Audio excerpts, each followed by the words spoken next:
All right, everyone. Hello. Let me just squeeze on in here. So, boy, it took a lot of adjustments to try to get this all framed right because, believe it or not,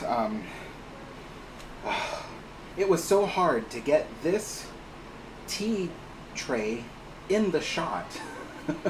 Because if I back the camera up too much, you see too much of the bedroom. This area looks like a little center corner in the middle of the screen. But, so it just... So this tray is now sitting on this ridiculously tall box. Just so that way, just so that way you guys can see it. So, like this tray is like right up to my chin. Okay. So, hello everybody. Hello Sean. Hello Years of Seas. I can't pronounce your name. I'm sorry. It looks German. Hello Ozzy. Hello Kevin. Yes, there is still some cake. So, I kept the cake. I didn't eat it all, so there's still some here. Really happy too because it is a really, really good cake. Thing is, can you guys hear me okay? Does it sound any worse than last week? I'm wondering because, again, I still haven't found a place to put the microphone. The microphone is like sitting on my bed facing me, but it's 5 feet away. So yeah, let me know if you can hear me okay or if it sounds worse than last week. It's hard to figure out where to put everything. The microphone would otherwise be sitting on the floor. There's really nowhere else to put it. Alright, so everything seems to be working okay. Sean Koga says, nice podcast here. It's not really a podcast, though. A podcast is usually audio only. Sometimes it's video, but it's not really a podcast. It's just me hanging out with people. So, but yeah. I've put a lot of work into making sure this looks good for people. And I've also updated the video in the corner. It's got something like 4 or 5 minutes of extra, more than that actually. It was 12 minutes before, now it's at 19 minutes long. So yeah, it's got 7 minutes of extra footage included in it, so I hope you like it. Yeah, so let's see here. I also had to make an adjustment because I got a copyright claim on the last live stream because like one of the pieces of footage was copyrighted. So I had to figure out a way around that. But yeah, so now you can see the tea set closer than ever before. There's still extra pieces behind me that I'm not using today. And today we are having some English breakfast tea. Come on, what happened?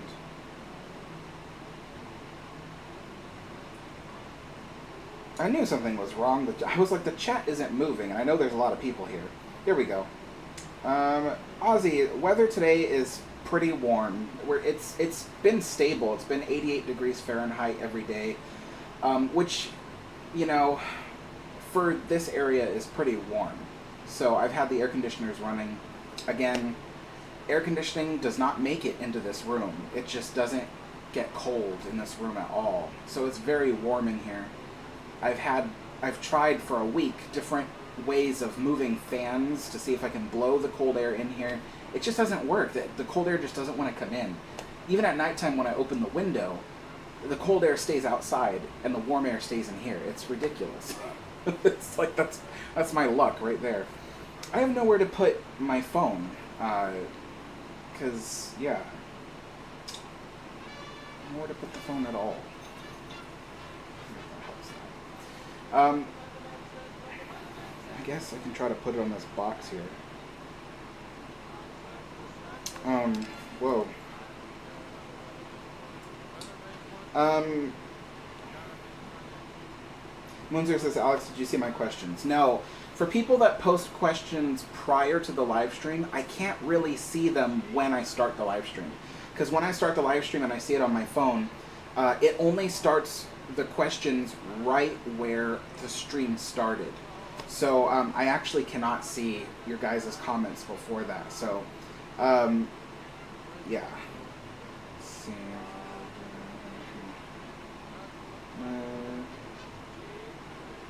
Let's see. Moonzer says, I've changed my plans for my graduation now. I plan to sail on the MS Queen Elizabeth. Pretty cool.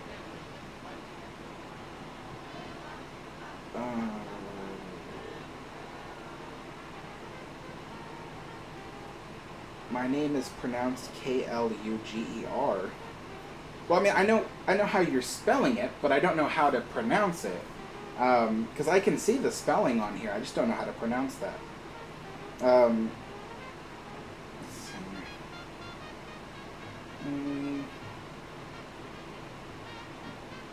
Shelly in the Frozen North says, good afternoon, Alex. Hope all is well with you this afternoon. I'm trying to enjoy, or I too am enjoying a pot of tea, but it's not Earl Grey. I have to make do Yorkshire Gold. Interesting.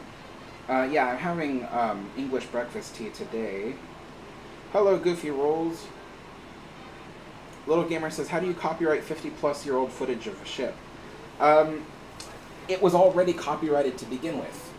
When a company shoots footage of something, they own the copyright. And the copyright can be owned for about 90 years. So even though some of the footage is, 50-plus years old, it hasn't quite surpassed the 90-year mark yet. So it's still owned by other people. But let me go ahead and start doing this tea here. I've already added some hot water to the teapot and teacup. I should have rotated this that way so I can reach it better. But I have to be really careful because, like I said, this whole tray is sitting on a really tall box. And the box is empty. It's just a cardboard box. And I don't want to knock it over. So let's go ahead and top that off with boiling water just to get it nice and hot.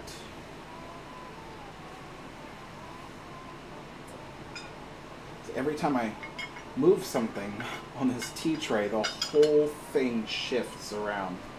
I tried weighing it down with like a hammer, but it's like the heaviest thing I have in my availability right now. Alright, let's go ahead and empty half of this out. There we go.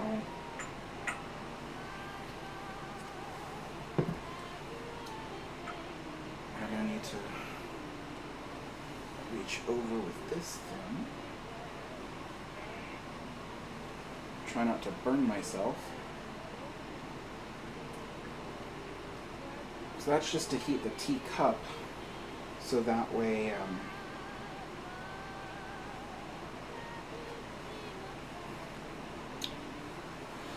the teacup is nice and warm. Alright, let's reach for this phone.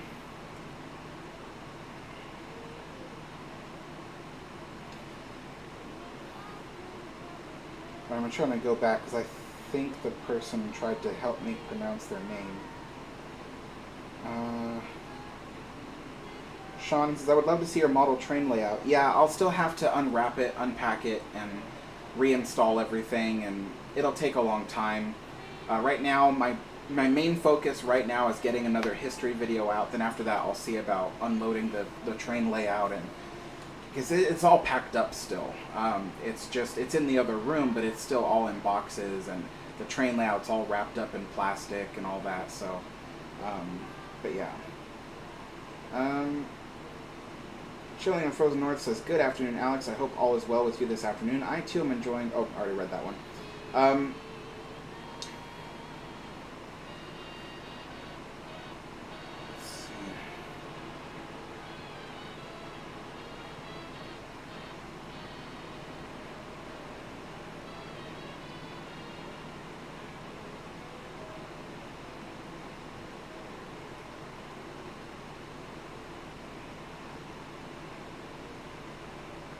Derpy says, holy crap, that color footage of Queen Mary is gorgeous. Oh my god. Yeah, there's color footage of Queen Mary and the interiors of Queen Elizabeth here. I don't think I have any color footage of Queen Mary's interiors playing right up here, so if you do see color footage of the interiors, it's probably Queen Elizabeth.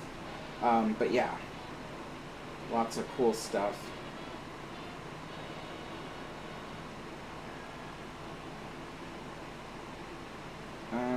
Chilling says, the sound is about the same. I think I can hear the fan blowing from last time. I hope you have a much better seating arrangement today. Have you been able to do anything about the heat in your room?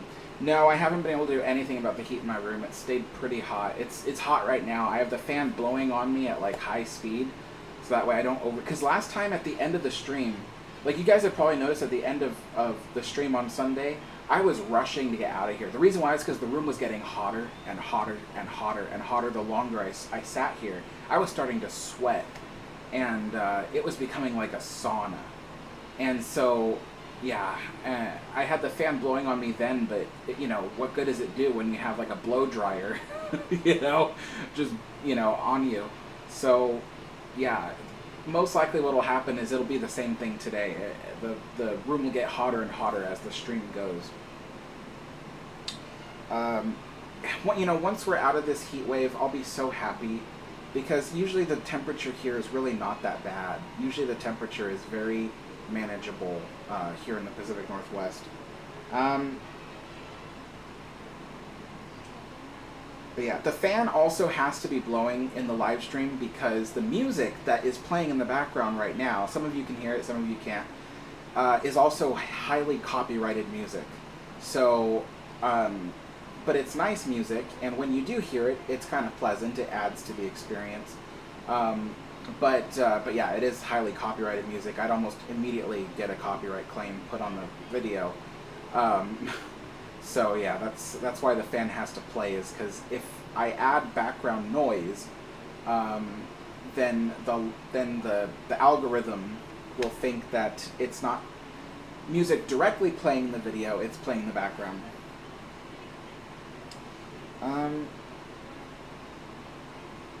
Moonzer says, Alex, did you know that people were not allowed to freely roam the Queen Elizabeth in Port Everglades, Florida? Yes, absolutely.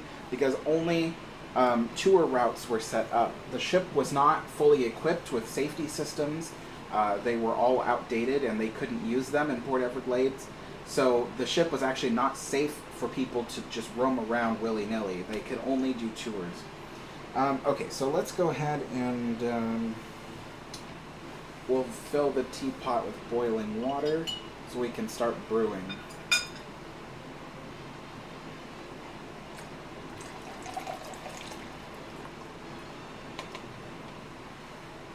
Place that there.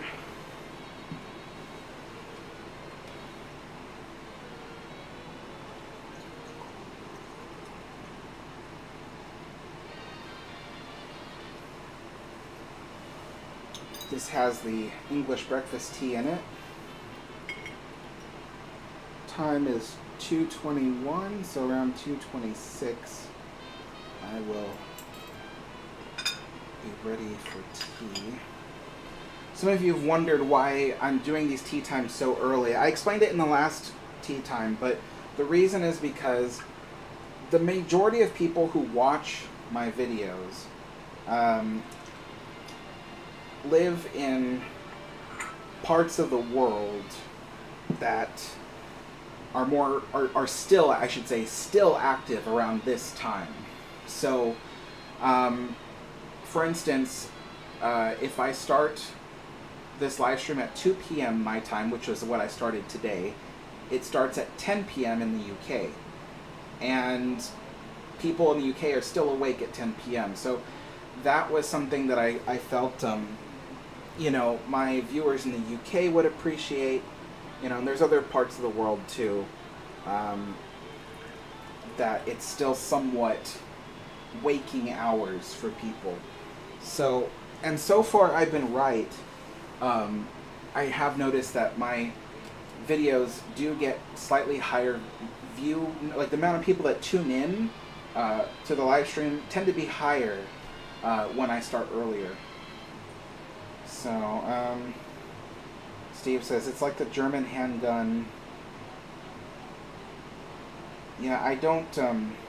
I can't even pronounce the German. I don't know guns. Like I don't know. Um, okay.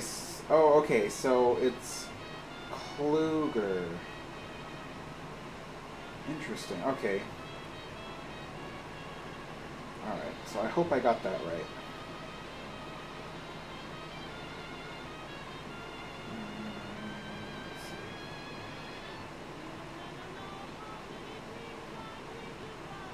Doc says, "Hi Alex, hope you're well. Any plans for the Japanese garden soon, or are you still unpacking?" There's no plans for the Japanese garden soon. You know, the thing is my dad's been kind of stuck in a cycle where he only gets one day off in the middle of his work week. So he likes to have 2 days off in a row, so that way he can properly relax and then do something on those days. So because of his wacky schedule, we can't really convene the family to do anything fun. So we're gonna have to wait on that. But yes, I'm still unpacking, believe it or not. It's just going very slowly because now that I'm trying to get back into YouTube, I also have to devote my time to YouTube. So yeah, my time is really spread thin, and it's been really apparent to me how spread thin I've been, because lately I've had friends that are like, "Hey, you know, it's been a while. Don't you want to like talk and do a video call or play a game or something?" And I realize like, it's been a while. Like my friend Eric is like, "It's been 2 weeks since I've spoken to you," and I'm like, "You know, I'm sorry. Like I've just been so busy. I don't even have time to call people, because it's like every waking hour of my day is spent doing something for somebody, you know, or even just for the channel." So yeah, I just feel really spread thin right now. And I'm trying to get a video out this Friday because the channel really needs it. There hasn't been a video posted all month, and it's really starting to show. So yeah.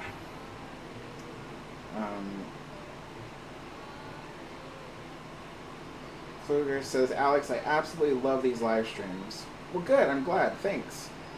Put a lot of effort into them.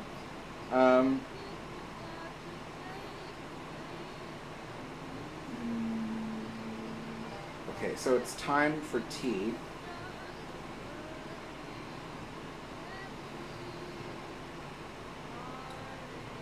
Moonzer says, "Alex, do you like Mauritania too?" I don't know enough about it to say yes or no. I'll be totally honest. I just don't know enough about it. So I like the original Mauritania because I've been learning about it, and I've actually been really reading up on it lately. But the Mauritania 2, I know virtually nothing about it, except that, you know, it was launched in 1938, and it was in World War II and survived World War II, and I think it lasted through to the 1960s, but I don't even know when. So yeah, I don't know much about it. But eventually I'll get there. It's going to take some time. Okay, so tea. Let's see. Gotta open this. That lid is really, really hot. I need to put this lid somewhere. There we go. I usually give that a little stir to get all the flavor mixed around.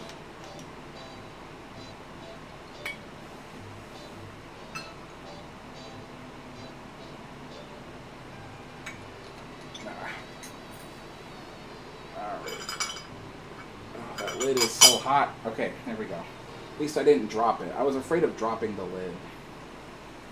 Okay. So now this teacup needs to be emptied.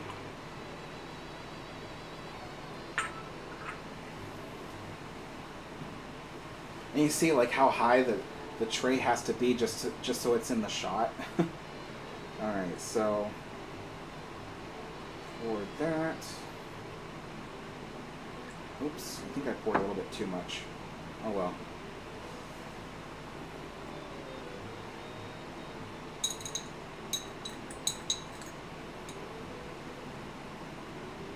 These are little demi-tasse spoons. I like a spoon and a half of sugar.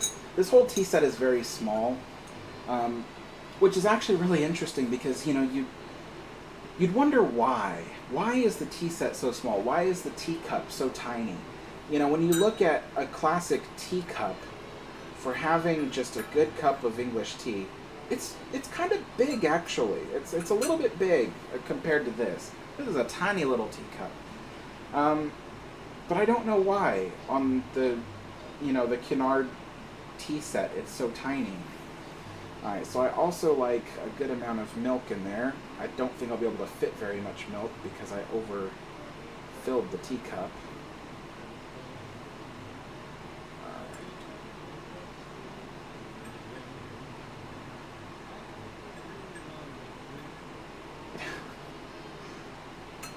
I'm gonna have to like try to drink some of this down.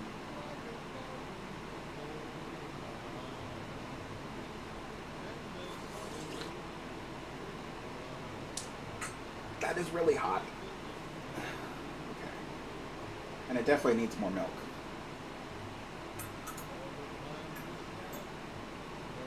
There we go. Okay.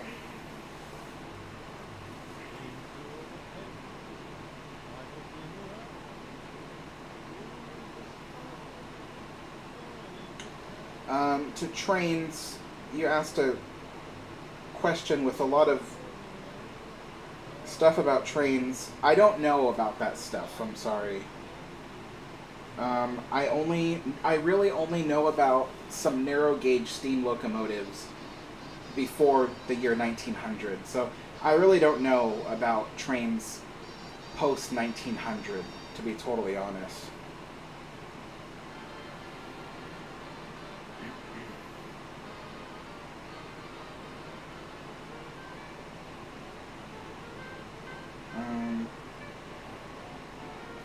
Pete and Harley, well, it's good to see you for as long as you were able to drop in.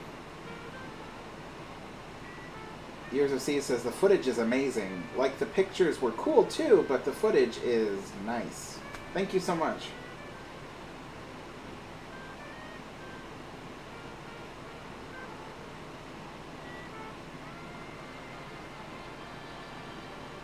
Oh yeah, Derpy mentioned that there was a scan of the Titanic wreck that was revealed today, and yeah, I've seen it. I thought that was pretty cool actually, because we've never seen it like that before. We've seen photographs, and sometimes the photographs have been stitched into really large murals, but it's not the same as seeing a three-dimensional scan and being able to zoom in as much as you want and zoom out as much as you want, and so and see it from different angles as well. So that was pretty neat. I saw that just minutes before the live stream, before I started preparing for the live stream, that is. So yeah, that was pretty neat.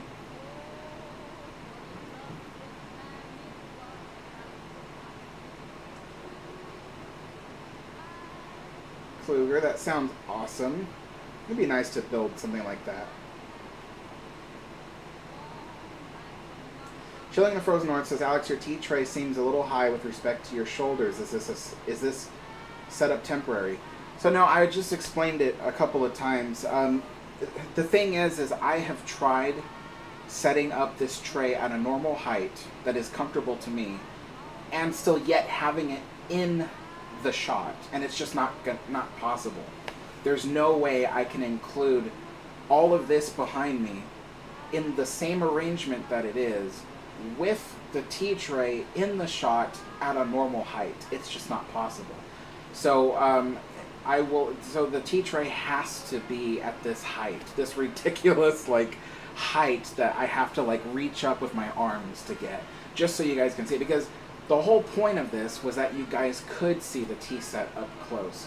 That's what I really wanted out of this whole thing, but it has to be done this way. It has to. So it's not temporary. It's unfortunately going to be permanent. Okay, so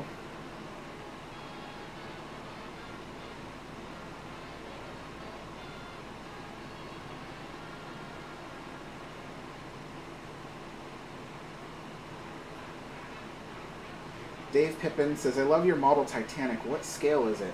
So this Titanic model, which is falling apart as we speak, is built in a scale of 1/350th scale.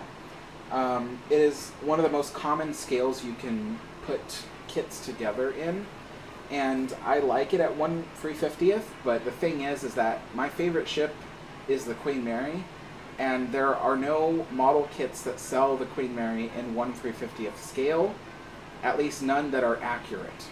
So, so I'm stuck with only a model of Titanic and not a model of my favorite ship.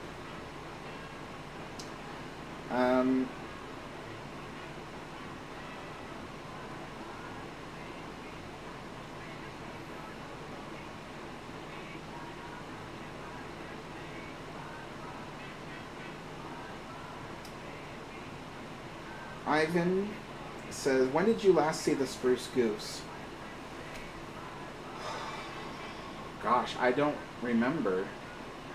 It was, I think, autumn of last year in that season. I don't remember what month or what day. It was autumn of last year. That's what I know. But so far I've seen it on average of 2 times per year, so that might be what it'll be. It might be that I visit the Spruce Goose maybe once or twice a year. But I'm happy with that because I like visiting the Spruce Goose. I'm going to have some of this cake before it gets warm. I need a new phone case. Wow, okay.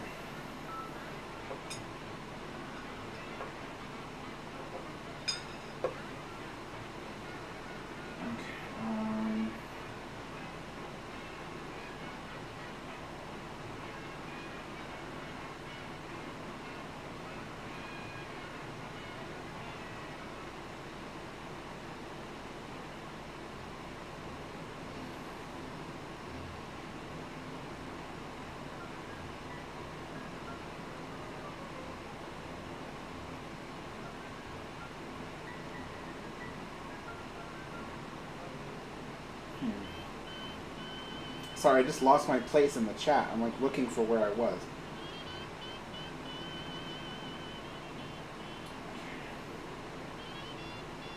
Moonzer says, Alex, when I go to California this summer, I plan to see the QE's anchor. Pretty cool. I think you'll enjoy it.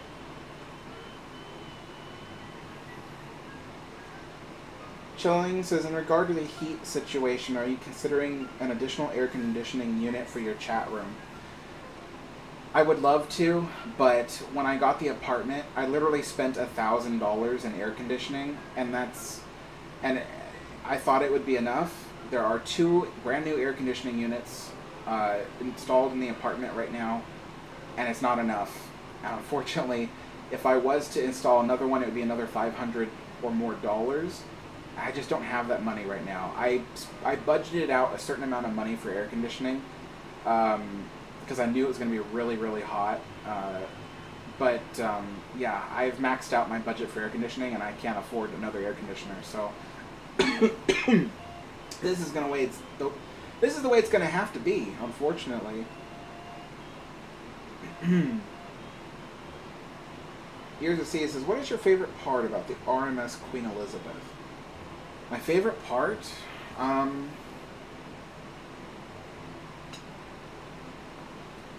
I don't know. It's hard to say, especially because it's a ship that I've never really seen myself. Oh, so good. What would I say is my favorite part?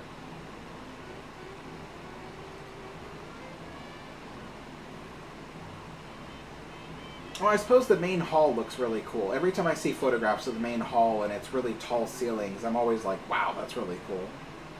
But I don't really know. I can't choose one. Yeah, I just can't. I need something to drink. I just...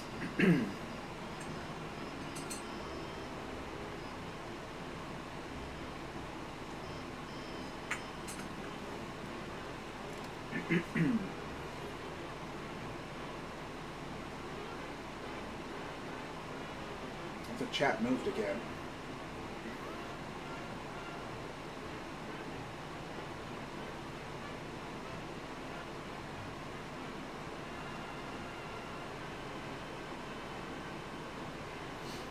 Winter says, Alex, when are you going to visit the SS United States?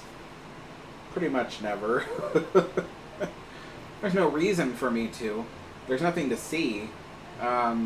You know, it's not like visiting the Queen Mary where you can like spend a couple of days, venture all over the ship and see all kinds of cool stuff. Like, there's nothing left of the SS United States. I say that with all due respect to the SS United States fans, but there's nothing left. What am I gonna look at? You know, there's nothing. There's nothing left, and there's nothing to do when I get there. So, you know, I'm not gonna travel, you know, 3,000 miles across the country and spend, you know, what possibly could amount to a couple $1,000s just to see a giant hunk of metal in the shape of what was once a great ship. So yeah, I don't think I'll ever be doing that. Not unless it was like converted to like something really cool, but I just don't see that happening. You know, like everybody talks about it being converted to a floating hotel or a floating museum, and you know, I don't see that happening, but if it did, then maybe I would visit it. Maybe.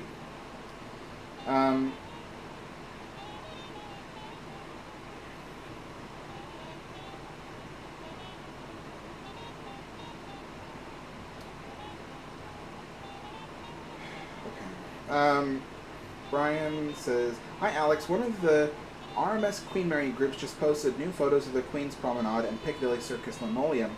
It's restored back to the 1930s Art Deco along with its new lighting as well. Well, actually, it's been restored to its 1947 look. But yes, I have seen those photos, and I've actually posted on Facebook the photos that was previously posted by another Facebook user. So if you go to my Facebook, you'll see that on there as well. But yeah, I have seen it. It looks really amazing. It's not finished yet. They still have more inlaying to do, so it's actually not completed yet. And then they have to put a sealant over it that will make it nice and shiny as well and protect the linoleum. But yeah, it's almost done and it looks really, really cool. Witz says, off-topic question. Hi Alex, when you were in school, were you more like an academic student or more of a creative, humble student? Well, I feel like you can be an academic and still creative and humble. I'm not quite sure what you mean. The thing is about school is, and I speak just for myself, not for everyone, but I speak just for myself. I've always been interested in learning. I'll learn pretty much anything that comes my way. Any topic. I mean, there really has been very few topics that have come my way that I've actually been, you know, last night, before bed, I was watching a 2.5 hour, what was it, not a press meeting, it was a Senate committee meeting that was live streamed previously, and it was all about AI technology, and they had like the CEO from ChatGPT and all that. For 2.5 hours, I watched that, and you know, that I found that extremely interesting. I was engaged the whole time. So I've always loved learning stuff. But the thing is when I was in school, I felt like the school was never teaching me anything I wanted to learn. Even history class, because I love history. But the thing is I don't love world history, and I don't love, you know, the what do you call it, the history of this country. I mean, I know the basics, and I think it's important to know the basics, but I'm not interested in that kind of history. I'm interested in like the history of untold things that people don't really know much about, you know, especially when it comes to steam power or a certain era, you know. So I always felt like school never was teaching me things I wanted to know or I felt I could use in my future. And to this day, throughout my different careers, I've never needed to really use any of the information I was taught in school. So, you know, but how was I in school? I did the best I could, but I'll be totally honest, I was not the best student. Because you know, as hard as I worked, I always felt like I just never could succeed in school. I was really grateful because I went into a program that I enrolled myself in because I was afraid that maybe I wasn't going to pass high school. And I enrolled myself in this program that allowed me to get one-on-one training with a teacher. And I met this really wonderful teacher who helped me not only to meet the standards that I needed to graduate high school, but actually to exceed them. She was a really, really good teacher. And she really set me up for, you know, success in the future. So yeah, that was a pretty cool thing. So, but I always say it's really important that even though I don't have anything positive to say about being in school, I do have to say that nevertheless, education has always been very important to me. I was just always interested in the kinds of education I couldn't get in my public school. So, and when I say public school, I'm speaking in the American term, which means free school that everybody gets, basically. In the UK, public is actually what we would call private school, which is where you pay for the schooling. But, which honestly, if my family had the money, I think I could have really excelled in a private school in the US, but we didn't have the money for that. But yeah. Nathan says, had a cup of English. Oh, but the point I wanted to make about that was, even if you don't, if you're going to school right now and you're really not enjoying it, don't let that deter you from being curious about the world, about wanting to learn things. I think it's important that we always try to learn something new. Every day, before I go to sleep, I've always learned something new by the end of the day, or more than one thing. I don't like going a whole day without actually learning something. And that's why sometimes, like, my friend Eric, he jokes, but he always calls me a genius. I'm not a genius, but the thing is I think some of my friends can say, Alex knows a little bit about everything. And that's because I'm always learning something new. So always try to keep that curiosity, even if you're not satisfied with the education you're getting. So Nathan says, had a cup of English tea on your behalf earlier at work in the prep for tonight's stream. Well, thank you so much, Nathan. Ozzy says, is Mr. Squeaky train safe in the box? Yes. Mr. Squeaky is definitely safe in the box. And eventually we'll be able to unwrap the locomotive and bring it back out again. Boy, this chair I'm sitting in is really uncomfortable.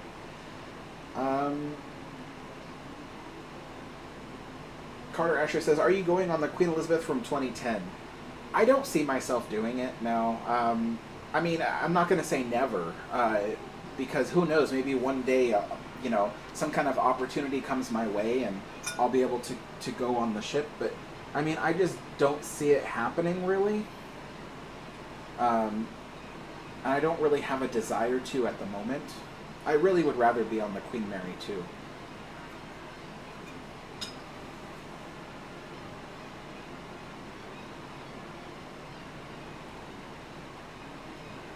Alexander, thank you so much for the donation. First time I've gotten to work, First time I've gotten off of work in time to catch a live stream. Greetings from the 82nd Airborne. Wow, awesome. Thank you so much. Carl says, I gave a proposal to a few Scottish parliamentarians today, and good news, we might be setting aside some money to help keep her alive. I'm guessing you mean the Queen Mary, or I'm not really sure what you mean. Did I miss a comment from you? I don't think I did. But, yeah, let me know more about that, because I don't know what you mean.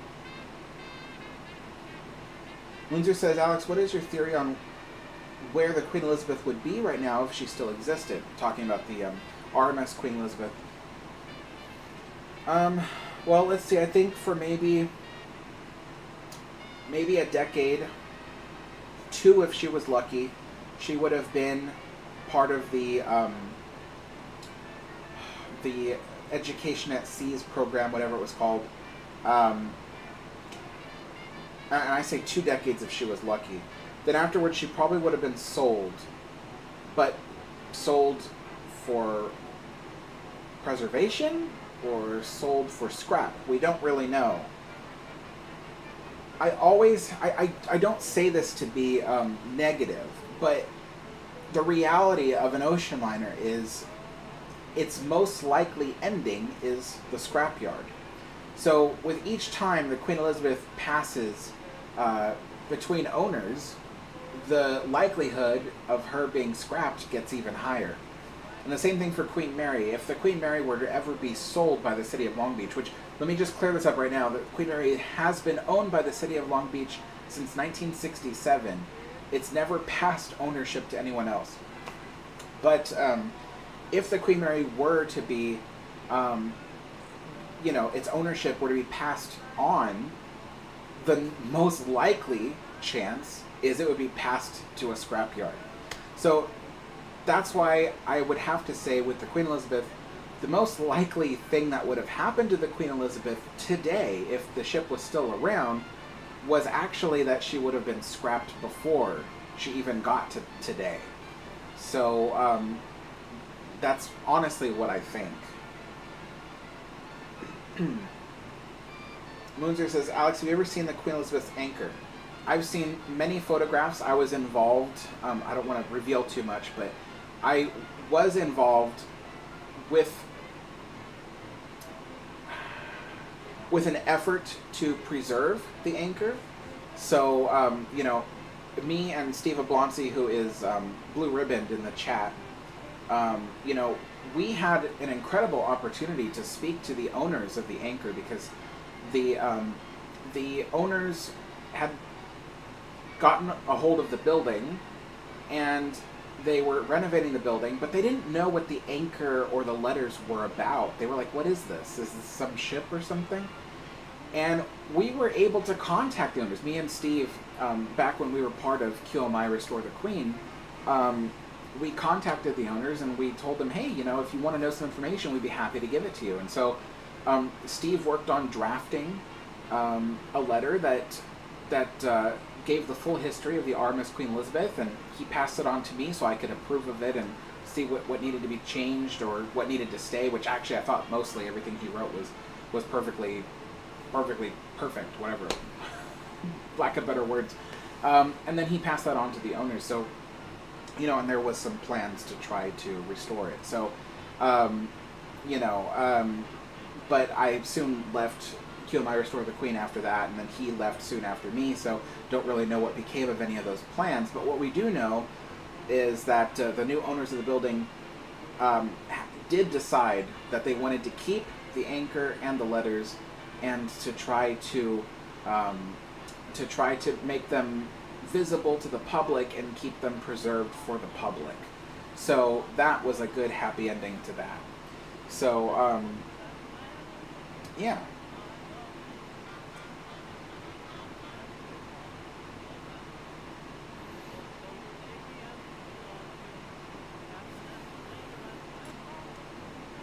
Reliant says, I've always liked how the funnels look. I think Reliant is talking about the Queen Elizabeth, because I am running behind on these comments. Doc says, Alex, when you were in Tampa, did you visit the American Victory Ship Museum? No, I didn't. I visited the Tampa Aquarium, but I didn't visit anything else.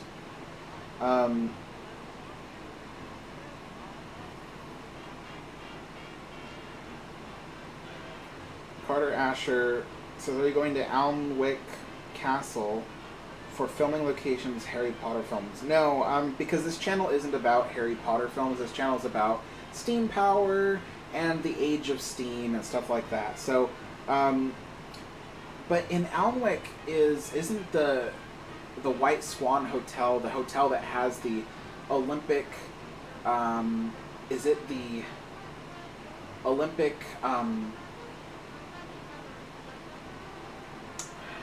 what's it called?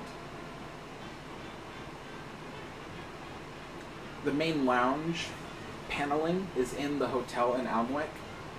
I think that's the one. But no, I'm not going to Alnwick anyway.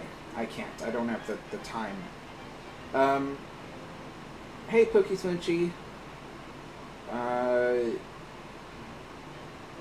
Kluger says, I strongly agree with you about your opinion about education.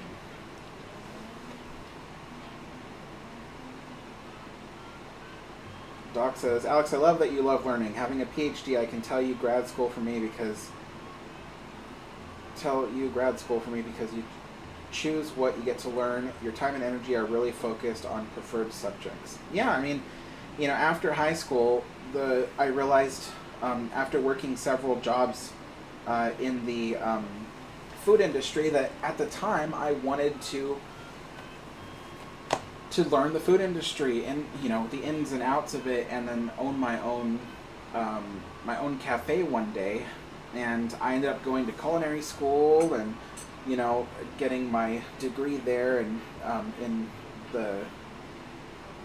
in food and preparation and nutrition of food and all that. So, and then I ended up working my way up through my jobs to being a chef, and then eventually I did, with the help of a business partner, we both opened up a cafe. And so I did achieve my goals and dreams. I became a chef and all that.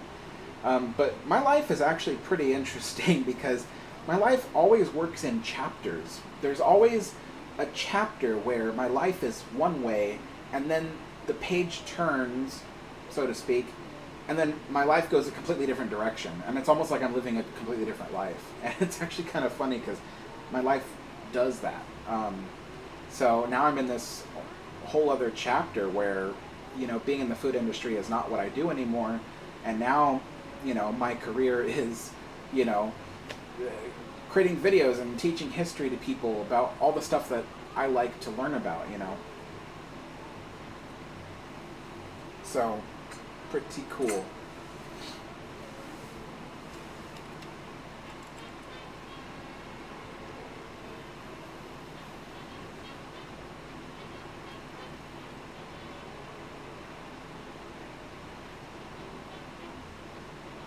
Linda Solis says, hello, Alex, listening to your soothing voice and drinking iced tea as I finish work. Thank you so much. I don't think I have a soothing voice, but people tend to say I do.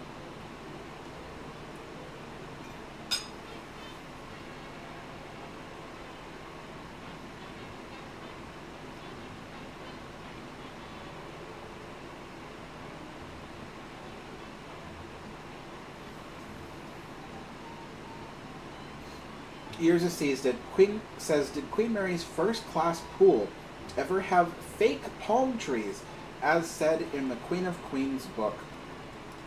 To my knowledge, no. I read that part of that chapter in the book that mentioned the fake palm trees and the specifics about them, and I'm like, that was never in the first class swimming pool. Maybe in the second class, but I doubt it. You know, I don't know where he got that. So that's one of those things in the book that I was kind of like, the book is a bit inaccurate. But it is one of the most accurate books out there about the Queen Mary. So even though there's like details like that, you know, I always tell people, take it with a grain of salt. It's still one of the most accurate books I've ever read about the Queen Mary. And so I still highly recommend the book nevertheless. But yeah, the fake palm trees thing, I've never found evidence of that at the Queen Mary's first class pool. Yeah.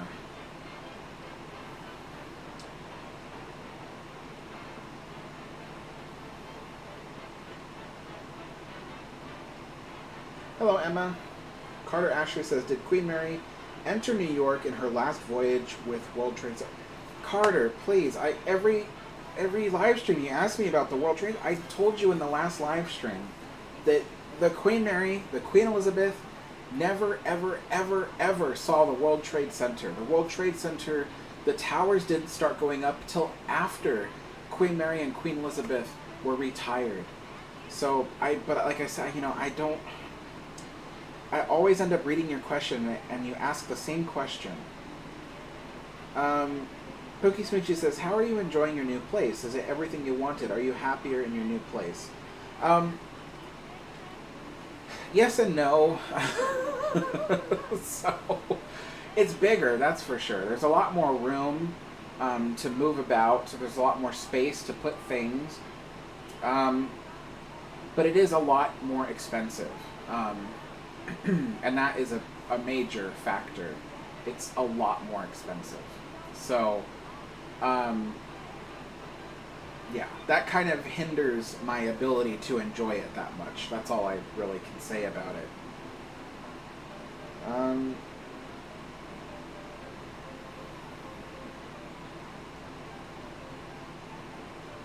Windsor says, Alex, do you like the SS America? Not really. I'm not really into the American ocean liners.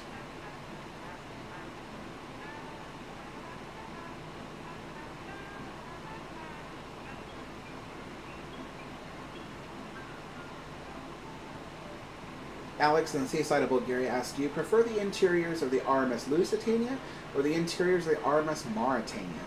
So, Lusitania and Mauritania are quite similar, and they're both very beautiful, but I would have to say I enjoy the interiors of RMS Mauritania more than the interiors of Lusitania, because there's just little subtle differences in Mauritania, or at least little things here and there, that just make it a step above.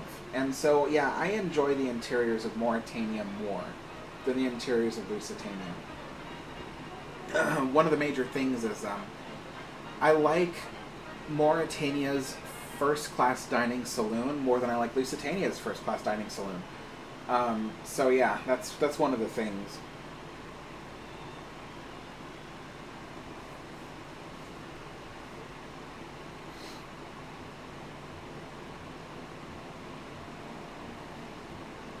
Moonzer says, Alex, have you ever sailed before? No, I've never been on a boat in the open ocean or anything like that. Never been on a ship before on the open ocean. I've been on ships as they're moored to docks, but I've never been on the open ocean before. I do have a little bit of a fear of being on the open ocean, actually. Derpy says, Alnick, it's pronounced Anik or Andic. Wait. Oh, Anik. Okay. Yeah, that is confusing. Anik. Oh, it's gonna be hard to remember.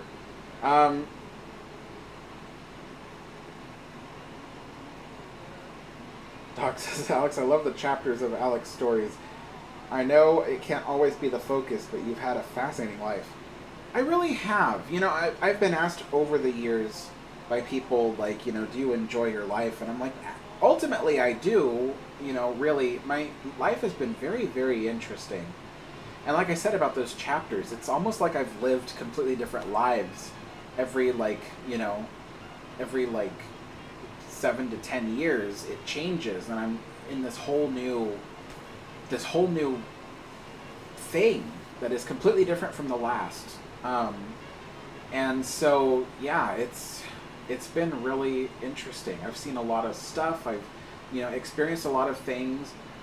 You know, even the person I was as a teenager is nowhere near the person I am now, which is pretty interesting. You know, I tell people about, you know, what I was like as a teenager. They're like, no way, like, Alex the historian was like that? And I'm like, yeah, you know, I've changed so much over the years. Even my voice has changed in the most recent years. It's much, much deeper than it used to be. So, I love this cake.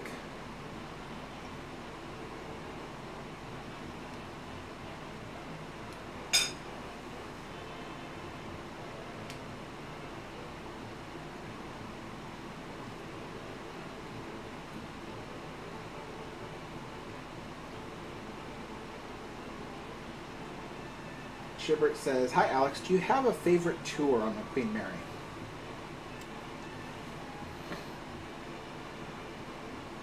Favorite tour?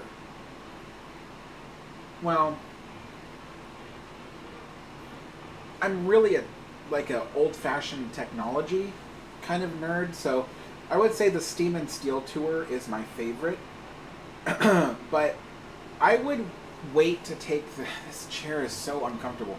I would wait to take the Steam and Steel tour for at least a couple of months until they're finished with what they're doing in the boiler rooms right now, because they've had to shorten the tour since they can't show the boiler rooms or the shaft alleys. And so you're really only getting part of the experience. And even though the boiler rooms are completely empty, aside from the new bilge pumps, they're still amazing to see. They're these giant cathedral-like spaces in the middle of a ship. I mean, I remember walking through them, and like I said, they're empty, so I know there's really nothing to see inside them, but when you walk through them, you're astounded that you're inside of a man-made object. You know, you look around and you're like, no, this is a giant building that must be sitting on land, because this is huge. This room is massive, and there's 5 of them, you know. But yeah, it completely blows your mind. And to think how big the boilers were. The boilers were each about 3 stories tall, and, you know, wide enough to fit a house inside of them. You know, so they were huge. And yeah, and it's just, it's awe-inspiring to see the giant empty boiler rooms. It'd be cooler if the boilers were in them, but nevertheless, seeing them empty is pretty jaw-dropping. So yeah, I would wait to take the Steam and Steel tour until a couple months from now, maybe closer to summer, because that's when they'll probably reopen those spaces and include them in the tour again. But for now, if you were to take the Steam and Steel tour right now, you do get to see the aft engine room, and the steering gear room, as well as the propeller room. So you get 3 of the 4 big experience. Well, 3 of the 5 big experiences, if you count the propeller shaft alley as like one of the 5 experiences. So yeah, boiler rooms and propeller shaft alley, pretty cool.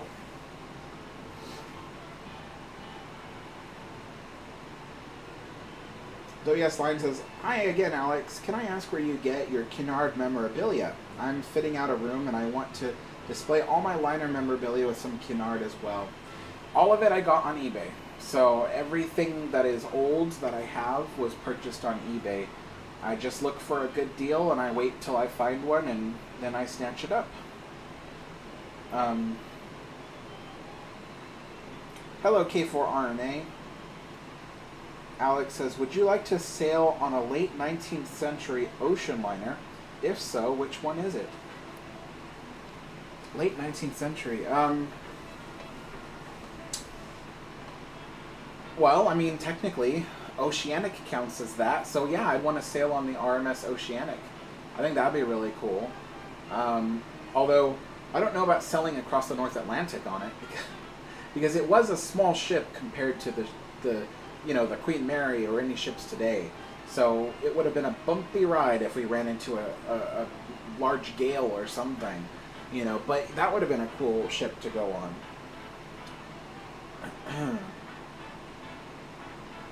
Okay, Pookie Smoochie. K4RNA says, "Did anyone know the Queen Mary made a total of 1,001 transatlantic crossings?" That is a pretty cool fun fact. Wit says, "What does greatness mean to you, or how would you define it?" That is a very open-ended question. I wouldn't even know where to begin to answer it, because I think I would need more context to be able to answer that. So I don't know.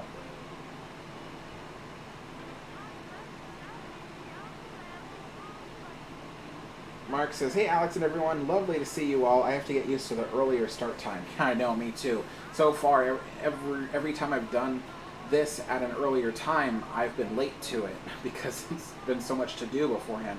You know, I really relied on that 4 p.m. start time because I had so much to do before I start doing the live stream, and now it's even less time to do it all.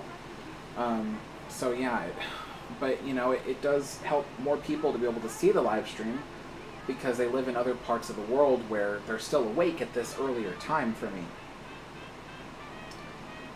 Reliance says, have you ever seen the SS Great Western? I don't believe it still exists, does it? I know...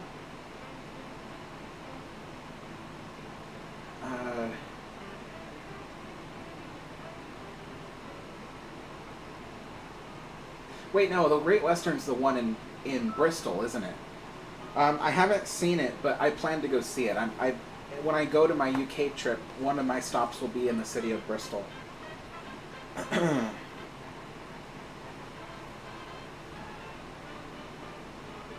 Tbsps says, what is your favorite of the smaller one-funnel Cunarders? I don't know. I don't know enough of them, and I haven't learned enough of them to be able to answer that question.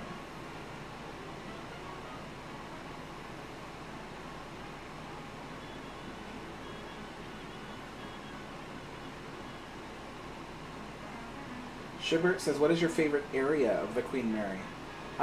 My favorite area, if you're asking about one that still exists, is the first class main lounge, which is on Promenade deck. But of the ones that no longer exist, my favorite would have been the second class overflow lounge, which was located on A deck, just below the main lounge.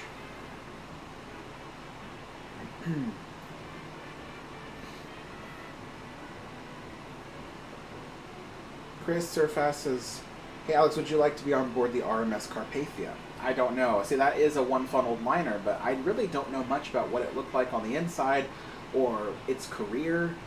I don't really know much about it, aside from the fact that it helped rescue Titanic survivors. So that's why, you know, I don't know enough about liners.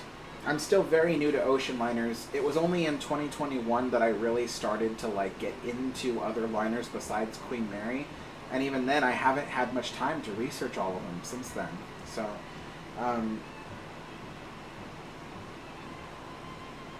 David says, hi Alex, I just tuned in. An easy fix for your AC cooling issue to your room. Simply close all the register vents halfway in your room. The result will move the AC air to enter your room efficiently. I do not have central AC. So it is portable units that I have in my apartment. So actually, one of them is a portable unit, the other is a window unit. But yeah, I do not have central AC. So that's been the problem.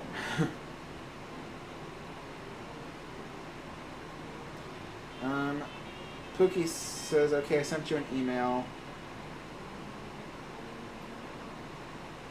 Okay. Pookie's Minchie says, do you know if Queen Mary 2 has an outdoor pool the way QE2 had? Yes, Queen Mary 2 has around 2 outdoor pools. There's one on the very, very top deck that has a sliding roof over it so they can shield it during bad weather. But the other is on the aft end of the ship, and it's always exposed to the weather. So yeah, it has 2 pools on it. Trying to think, I'm like, do I have that right? Yeah, it is 2 pools that are outdoor. Yes says, what kind of tea are you drinking? It is English breakfast tea. So, reminded me that I have to drink more of it.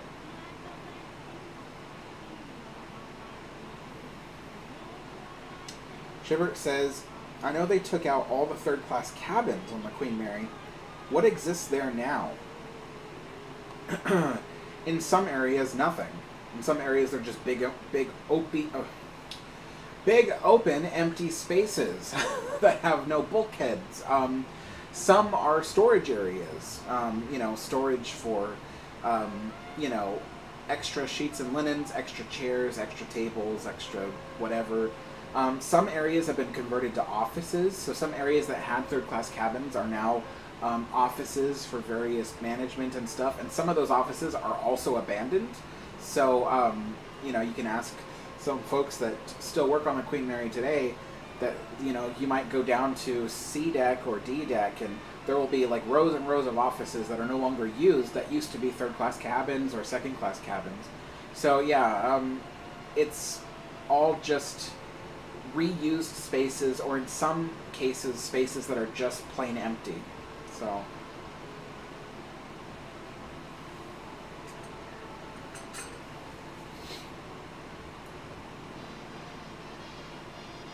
but if you want to know something interesting, there is still technically this chair is so uncomfortable, one third-class cabin that is still in operation today.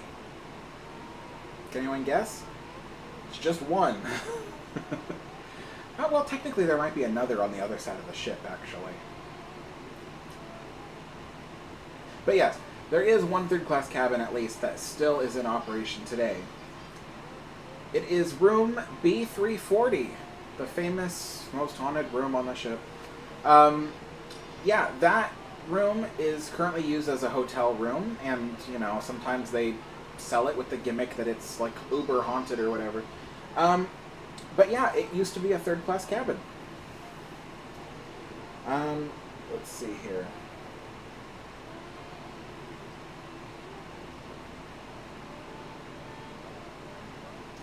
Carter Asher says, are you going to the Titanic 2 in China? No, I'm sorry to be the one to tell you this, but actually that Titanic 2, which was being built at a theme park in China, has since long been canceled and abandoned. It's been abandoned for well over a year now, and the whole site is rusting and trees and stuff are growing out of it. So yeah, unfortunately, it is a common thing that happens in China, is a lot of theme parks get built every year, but then they never get completed. It's, for some reason, it's just something that happens in China a lot.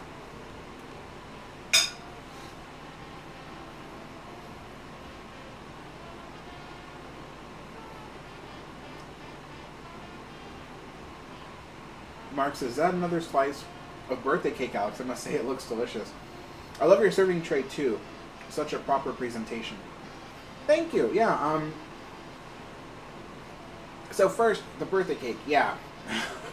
I was thinking today, I was like, okay, what am I going to eat with the tea today? I thought maybe I'll have to, like, bring out some McVitie's or something. But then I realized I still had birthday cake that was left. And so I was like, yeah, it's still good. I'll eat a slice of it for tea time. But yes, and then the tray. So this tray is the exact same shape and style of the one that you would have been given, probably even the same size too, of the one you would have been given on the Queen Mary or the Queen Elizabeth when being served tea. So that's actually something I totally forgot to mention that. The only difference is that this is not an actual tray for one that would have been served on the Queen Mary, Queen Elizabeth. And the ones on Queen Mary and Queen Elizabeth were made of, I believe it was black Bakelite. So, black plastic, essentially. I know some people will be like, plastic? But back then, Bakelite was considered a kind of a luxurious material. It's a material that only, like, you know, wealthy people could afford to have, essentially.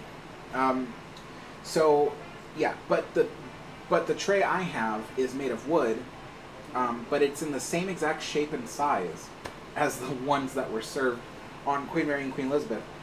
And yeah, you would have been served just like this. You know, you would have probably had, you know, some sweets and things. You probably would have been given a single plate with which the stewards would come around with a big tray full of sweets and treats and things like that, and then they would serve it to you with tongs and put it on your plate.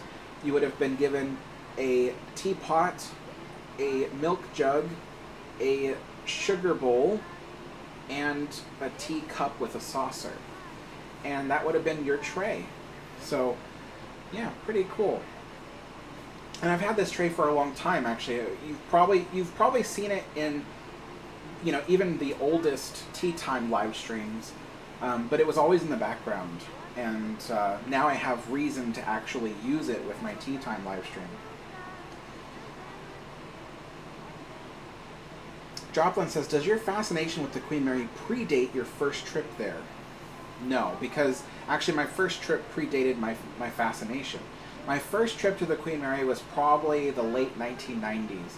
And I was too young to actually remember that. I do remember little things. It was a cloudy day. It was dark because I think my dad and I got there kind of late in the afternoon, but I remember being there late into the evening. And yeah, I was a little kid. My dad was walking me around the sun deck, and I remember looking up and seeing the lifeboats. That's really all I remember of that first time.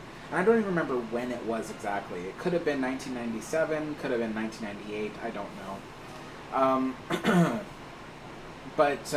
But yeah, so... But yeah, my last visit to the Queen Mary was in January of 2020, just prior to the pandemic, and that was the visit that got me interested in the Queen Mary. But I didn't fully become a Queen Mary enthusiast until after, I would say several months after. So I think it was probably June or July of that year that I actually started considering doing some heavy research about the Queen Mary. I mean, I fell in love with the ship on that January visit, but I didn't actually start doing major research on the ship until June or July of that year, because all of a sudden it just occurred to me, I'm like, I love this ship so much, I want to know more about it. And so, yeah, sorry, my shirt keeps trying to choke me. So yeah, actually, it was my visits that predated my love of the Queen Mary.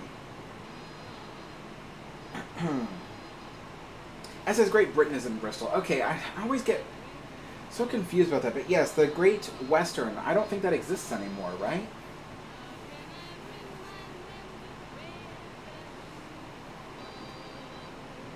Alex White says it has about 4 pools, 3 being outside. Really? Are 2 of them located on the aft? Because I know one is located amidships on near the top level, because that's where they have the retractable roof. But on the stern, I remember just seeing one pool and... Well, I mean, I guess there's technically a hot tub. Well, there's 2 hot tubs. But that doesn't necessarily count as a pool. I would have to look at the ship again, to be totally honest, you guys. Okay.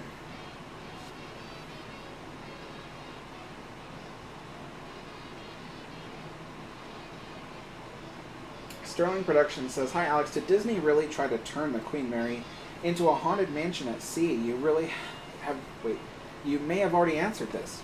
Thanks." So... I don't know how much... What am I trying to say?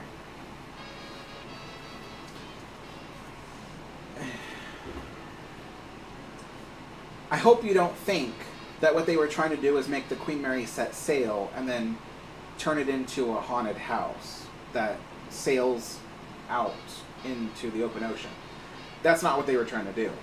What they were trying to do was where the Queen Mary sits, you know, in Long Beach, they wanted to turn her into like a haunted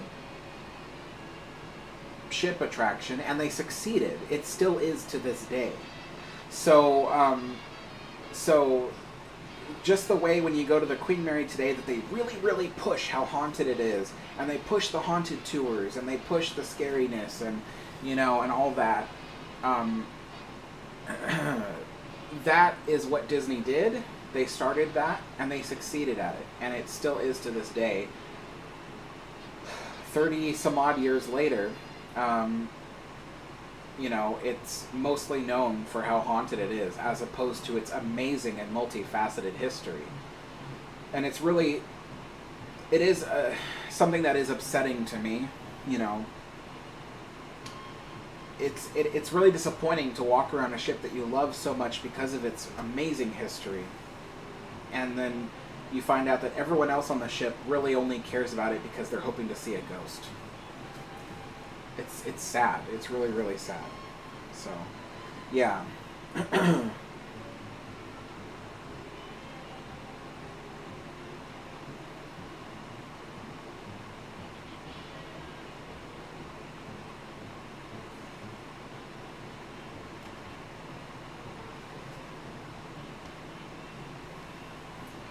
Chris, that's pretty cool. I didn't know that a warship would have a swimming pool. Titanic Spanish Stuff says, hello from Spain. Hello.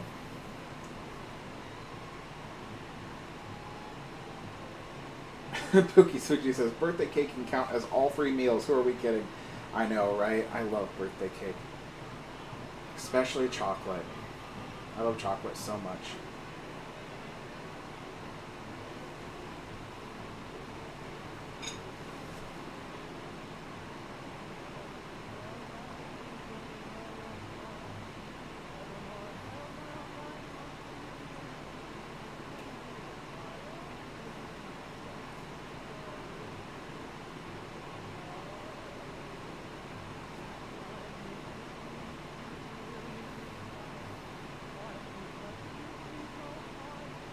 Alex White says there are 3 pools aft.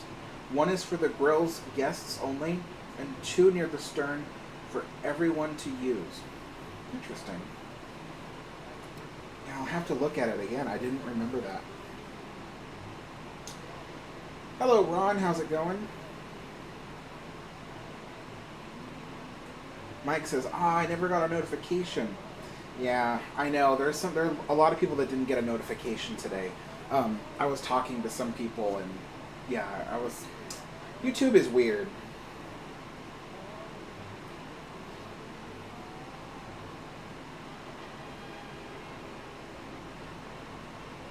Pachow says, can you do a vid disproving the Titanic switch conspiracy? No. This channel will not be focusing on any Titanic stuff or anything about the Olympic class ships. Titanic Films by Mark says, good seeing you, Alex. The Queen Mary is beautiful. I was fortunate to stay on her for 2 nights, on May 15th and May 16th. Wonderful progress with her. Oh, good. I'm really glad you were able to do that. Yeah, the ship is looking amazing right now. And I'm excited for the next construction update that I plan to do on the Queen Mary, which will probably be within the first 10 or 12 days of June. And I will have a lot of stuff to show people. But yeah, there has been a lot of progress on the ship, and it's just looking really beautiful. Pookie Smoochy says, you made me fall in love with the Queen Mary, especially with her new lighting that really brings out the gorgeous woodwork. It looks almost green tinted with the old lights, but now it's so beautiful. Yeah, I agree. It was sad walking around the ship in 2020 and seeing how green the wood looked because of the poor lighting that they had. You know, the fluorescent lights just gave it that green look, and it was no wonder why people would, you know, and it was dim too. The fluorescent lighting just wasn't very bright, and not all the lamps were working. So people would say, oh, the Queen Mary is so spooky, you walk around and it's so dim, and you know, the hallways just, they look scary for some reason. And it's because they were green, you know. And there was just something about the ship that just didn't look right. But now it looks so warm and inviting and welcoming. It's nice.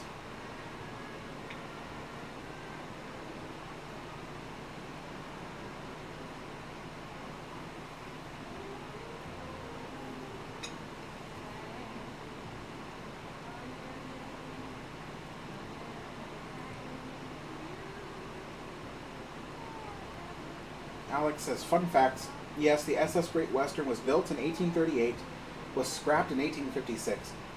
Having served in the Crimean War, SS Great Britain was built in 1845, and she was the first ship to be photographed. Interesting.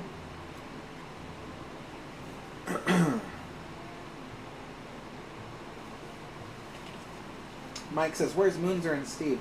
Moonzer is here, and Steve was watching for a short while, but he's really busy, so he couldn't stay to the whole live stream.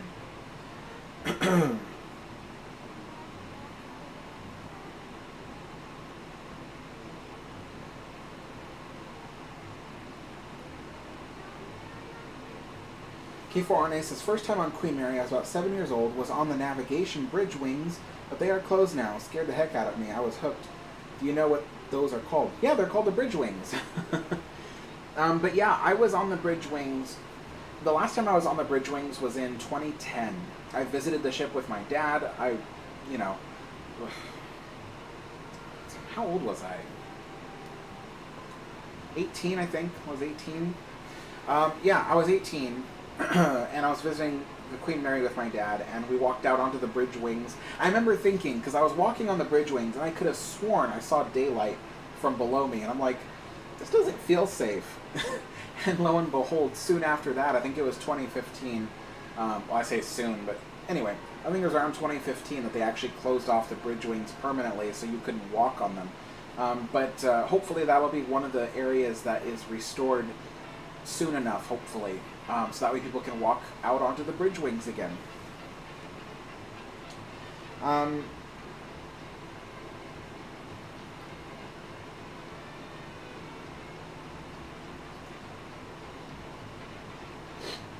Reliant says, SS Great Western is a replica now, resides in Bristol. But people just said the one in Bristol is the Great Britain, not the Great Western.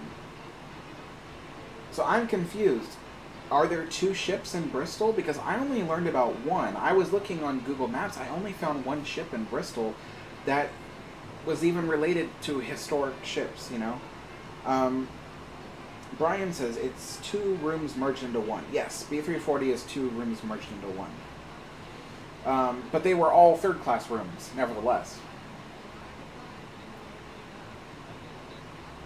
Alright, Tbsps says, what do you think should be done to the area next to the Queen Mary?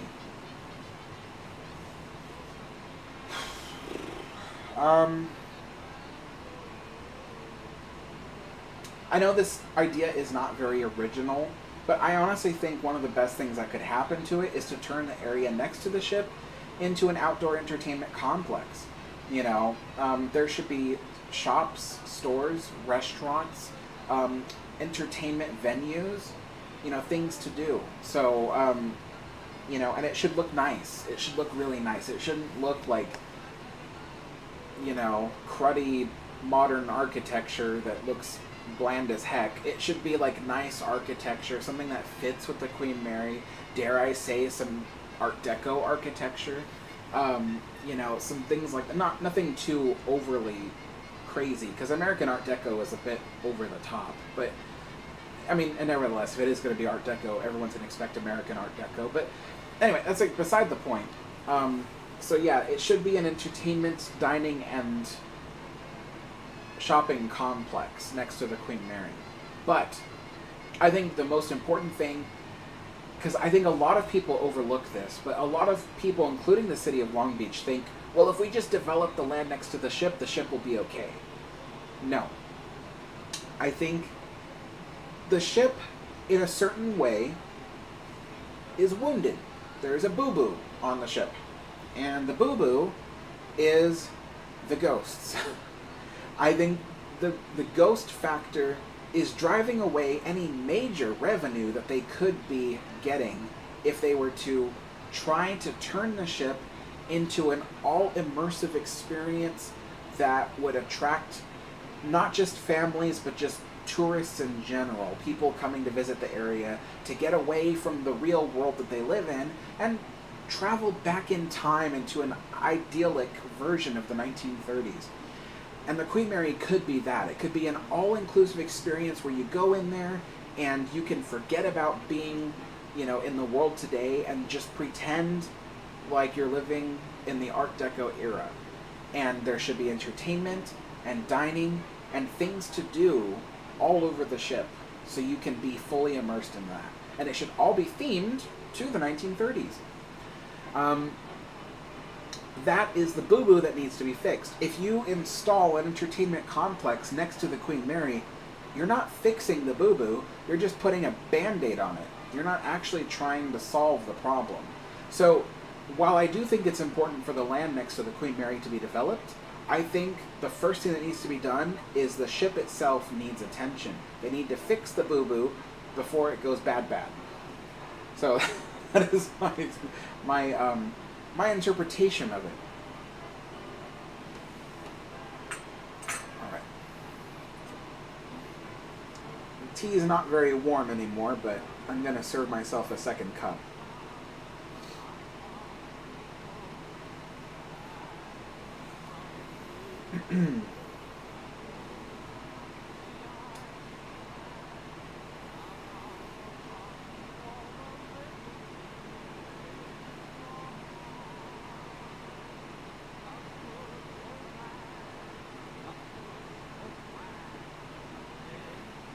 Thank you, Alex, for the compliment on the footage that I put up.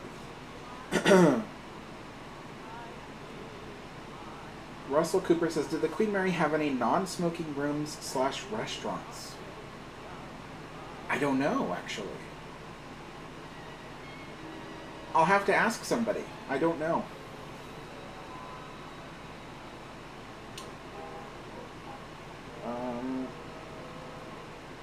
Olympic WS, I'm asking about what would have happened to Seawise University if it was not destroyed by fire.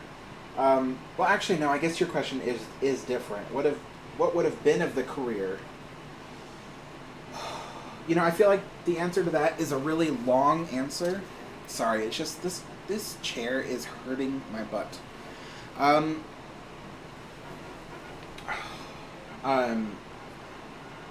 The answer to your question is a really long answer.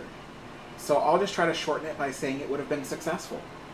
But if you want to know what Seawise University would have done, just look at the program today. The program, what's it called? Something at sea. What is it called today?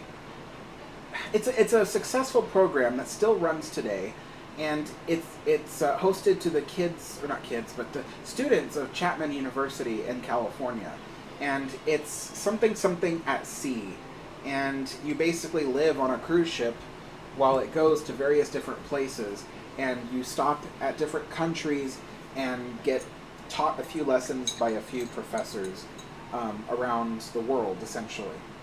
And it's a successful program, and I think the Seawise University would have had a successful run. But if I get any more specific, we're going to be here for a while.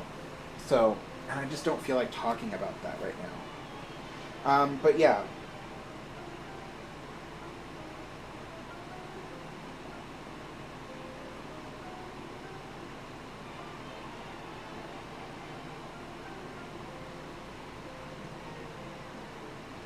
Chris says, hey Alex, I kind of love the warm lighting of RMS Olympic and RMS Titanic and other ocean liners. I do too. I think the warm lighting that they have is really nice. And yeah, the Queen Mary, I'm really loving the new LED lights that they've been installing. It's been reviving that warm golden glow that the ship used to have a long time ago. And it's looking really good now.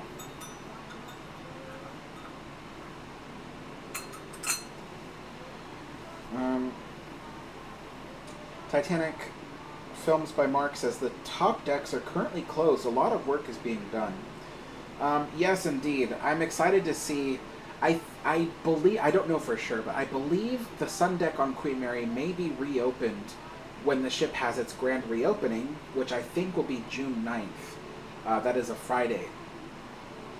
They haven't officially announced yet the grand reopening of the Queen Mary, but we believe that's when it will happen. And I think that for the grand reopening, the sun deck will be open as well for people to walk around. So I want to see what they've done, you know, because I don't know if you guys know this, but they've actually gone to the forward promenade, the outdoor forward promenade on the Queen Mary, right in front of the observation bar, the outdoor section. That has the original teak wood decks. And I think they're pretty much the only teak wood decks that are original that were located outdoors. And they've restored them. And so they look pretty old, I'll give you that. But they look nicer. They're taken care of now. And they've recently restored those. I haven't shown it in my last update because they hadn't done it yet in the last update. But it looks great now. And what was I getting with this? But I think that that there's a lot of the ship we haven't seen yet, that when the ship reopens for the grand reopening, it'll look amazing. It'll look amazing. It's sad too, because on my channel there's still a few negative stragglers that are coming in and they're like, just scrap the ship. And it's like, look at how much they've done. You would be an idiot to scrap the ship now. You know, like, they've already done so much to restore the ship. now there's like no reason to scrap it. People are like, oh, it's a waste of money. Well, it's not your money, so I don't know. Like, it's like when people like tell someone how to spend their private money, and it's like, oh, that's a waste of money. It's like, well, that's their money, so you can't tell them what to do with it. The same thing for Queen Mary. The money being spent on the Queen Mary belongs to the Queen Mary. It's not tax money. So whether or not you think it's a waste doesn't mean that it actually is. And so there's these negative people once in a while that come across on my channel, and I'm just like, geez, they think so highly of their own opinion. It's crazy.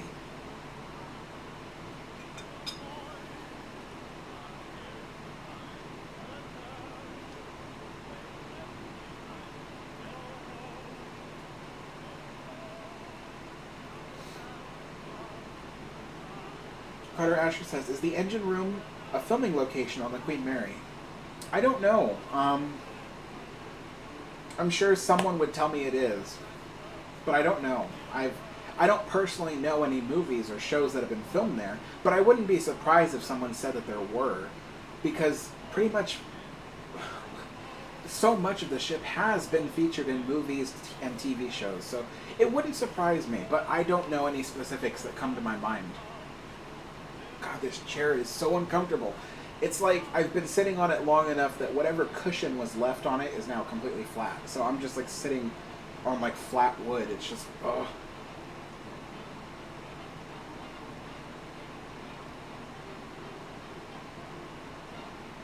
I wish there was like, I would put a pillow or something, but in this particular case, I don't think it'll help.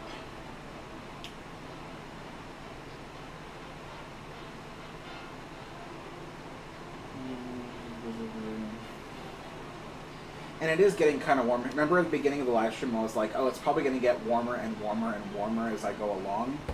It's getting warmer. I can feel it. Oh, it's all these lights and stuff, and the computer being on, just pumping heat into the room.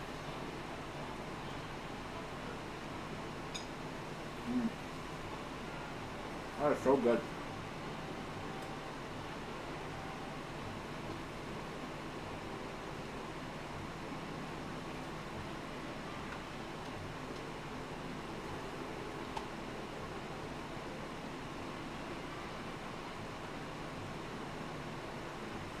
Pookie, asking about whether or not Long Beach will ever create replica lifeboats. I think yes, eventually, but first, the davits need major restoration, because even with lightweight replicas, the davits cannot hold anything, because right now, I have nowhere to put this. So, if you can imagine the floor of the promenade deck supporting the weight of the davit, which is like a pole, and the davit supports the weight of sun deck and the lifeboats, right? And right now, where that davit support pole meets the promenade deck, there's nothing there. It's just completely rotted away so much. There's nothing connecting the promenade davit to the promenade deck. There's nothing connecting them. So you put pretty much any weight up there above a certain limit, and you're giving it a high risk. So right now they can't even install lightweight replicas because the promenade davits need restoration. So I keep saying promenade davits, I don't know why. The davits need restoration. They need to have new metal welded around the bases to support the weight of the davits above before they could put anything extra up there besides humans. So, yeah.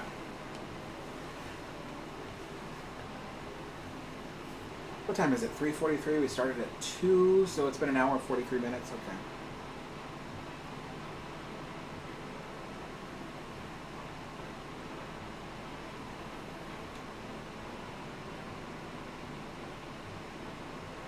Yeah, I thought so. Say, Alex on the seaside of Bulgaria says the SS Great Britain is the only famous ship permanently docked in Bristol. Yeah, so why is the other person saying that there is the SS Great Western there? Because I didn't see that. I saw the SS Great Britain there. So I don't know why the other person's trying to say the Great Western is there. I haven't seen anything about that there. So, Train says, why are you ignoring my questions even though I've put them in comments more than 100 times now? Okay, so either one, I didn't see them as a question. So usually if there's a question mark at the end, I'll try to answer it. Two, maybe you're asking something that has nothing to do with the channel.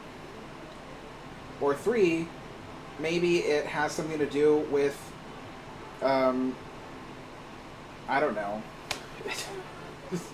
It could be maybe I just didn't see it. But I'm looking back. There are no questions, Trains. You have not asked me any questions in quite a while. So, yeah, I don't see any questions. So that's why I haven't answered you, is because you haven't asked anything. You haven't brought anything up that is related to the channel. Okay, so Little Gamer says,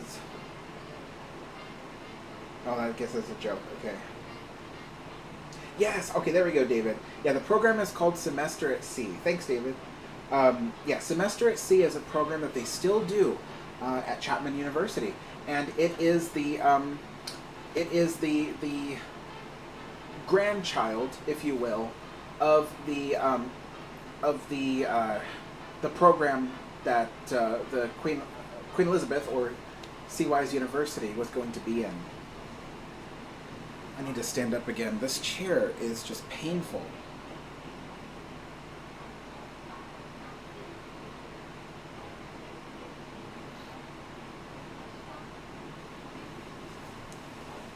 Okay.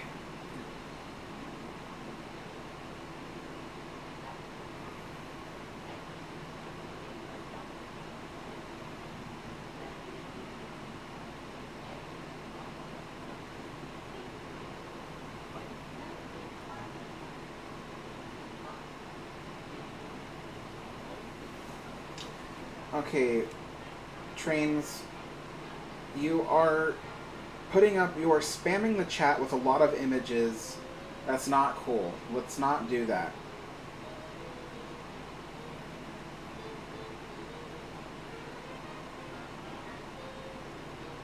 Yeah.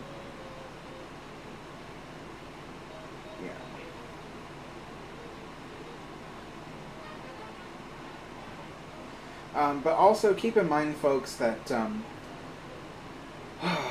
I don't read every single comment that comes up in the chat. If I did, we'd be here all day.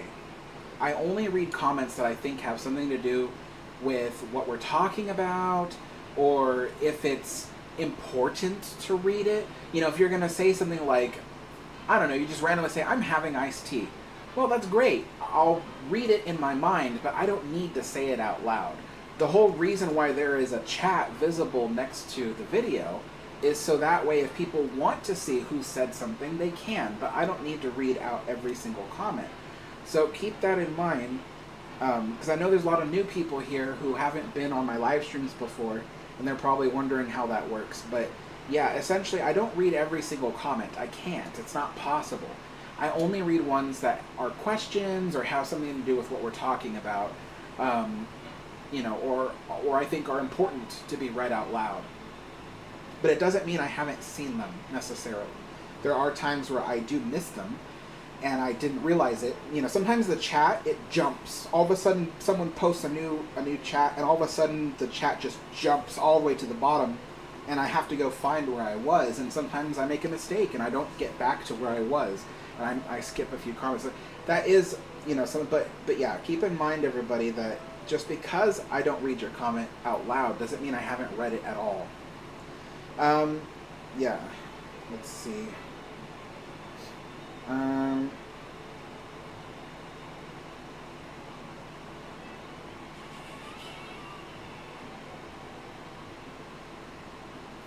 Alex, the Seaside of Bulgaria, has just sent you an email about the topic we've discussed before about something else. Please let me know that you've seen the message here and the email later. Okay, I will check my email later.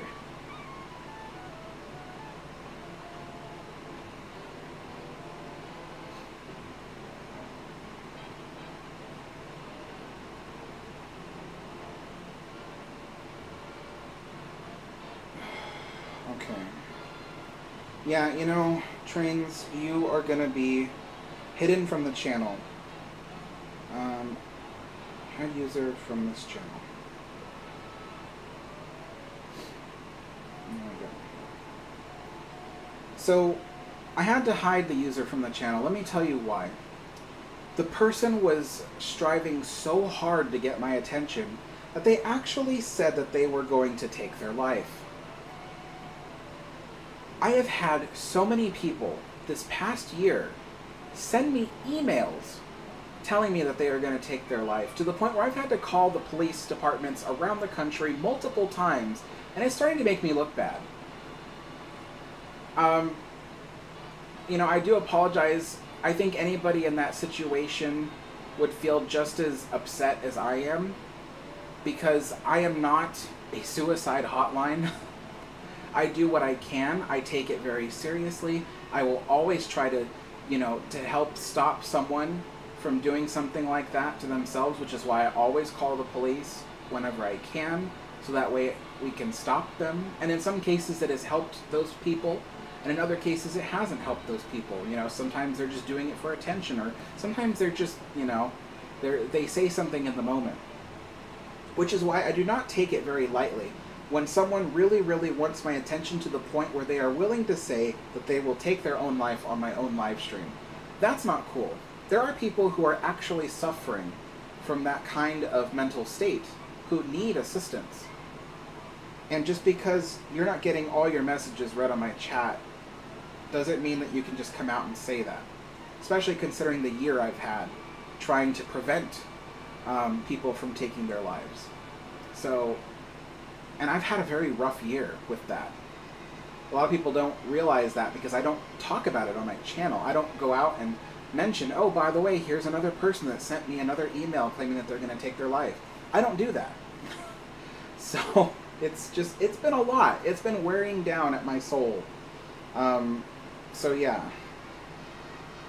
I hate having to remove people from the channel like that, because I would rather have people here enjoying their time and talking about the subjects we love to talk about, and just creating friendships and camaraderie with all the folks here. I think ultimately the people on the channel are really amazing people.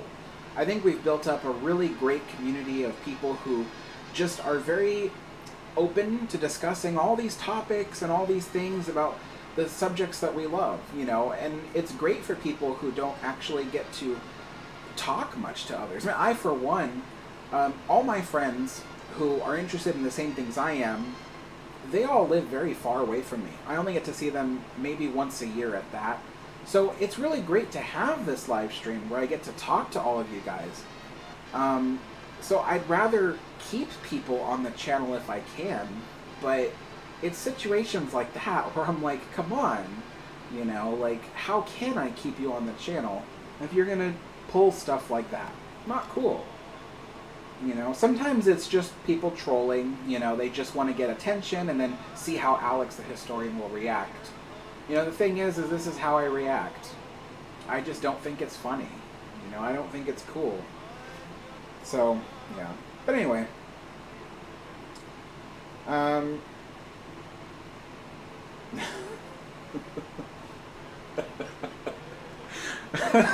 Sorry, I just read right to Bib's comment. I can't say anything, but I will just say, yes, at times it does become a bit stressful, but actually it's very good when I get to talk to people like you and with Mark and all that, people with really great humor. It does kind of take the edge off, but oh, anyway. Sorry about that, folks. I know it's like, I come to these things to be positive and be happy, and it's just, yeah, craziness.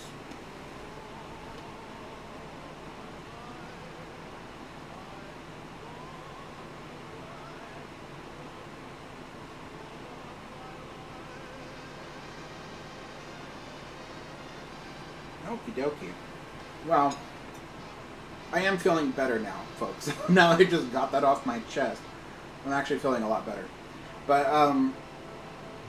yeah.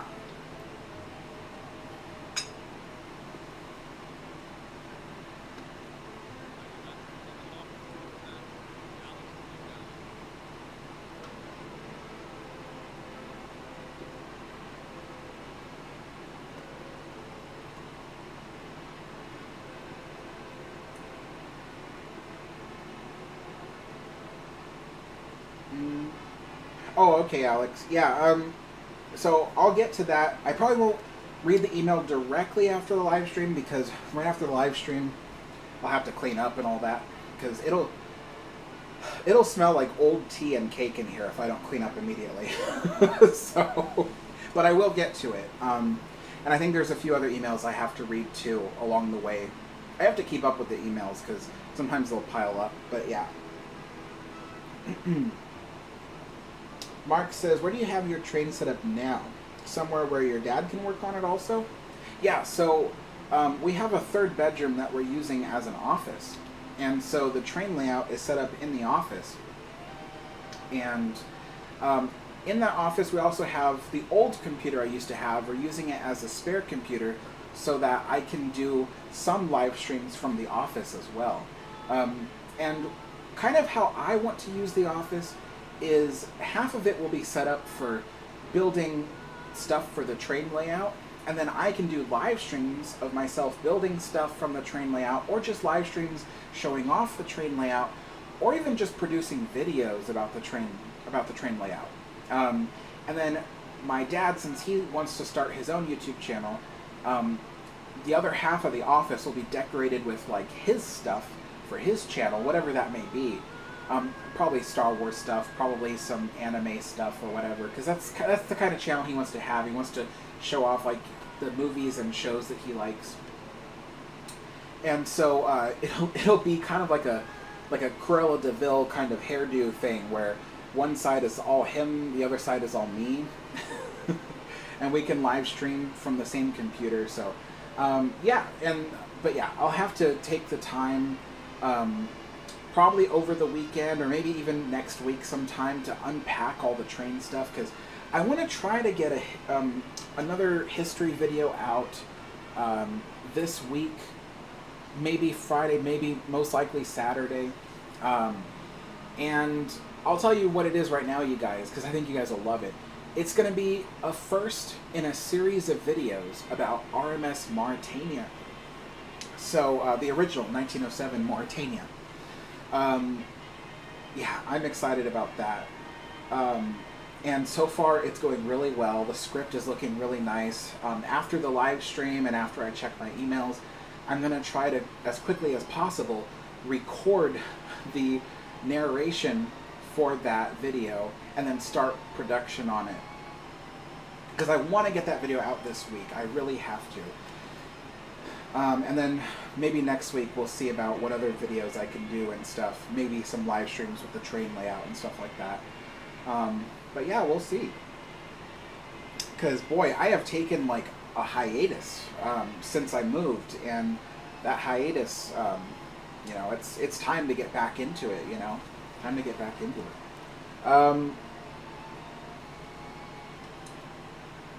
I'm just reading the chat. Jay Robinson says, hey Alex, finally caught you live. I'm still 2 hours late though. Love the new setup. Thanks so much, Jay. That's alright that you're a little late. We will be ending the live stream very soon though, because we have been going on for 2 hours now. And this chair, it's kind of funny. In my previous tea times, you would see me sitting in my computer chair, and that was really comfortable, so I could sit there for hours.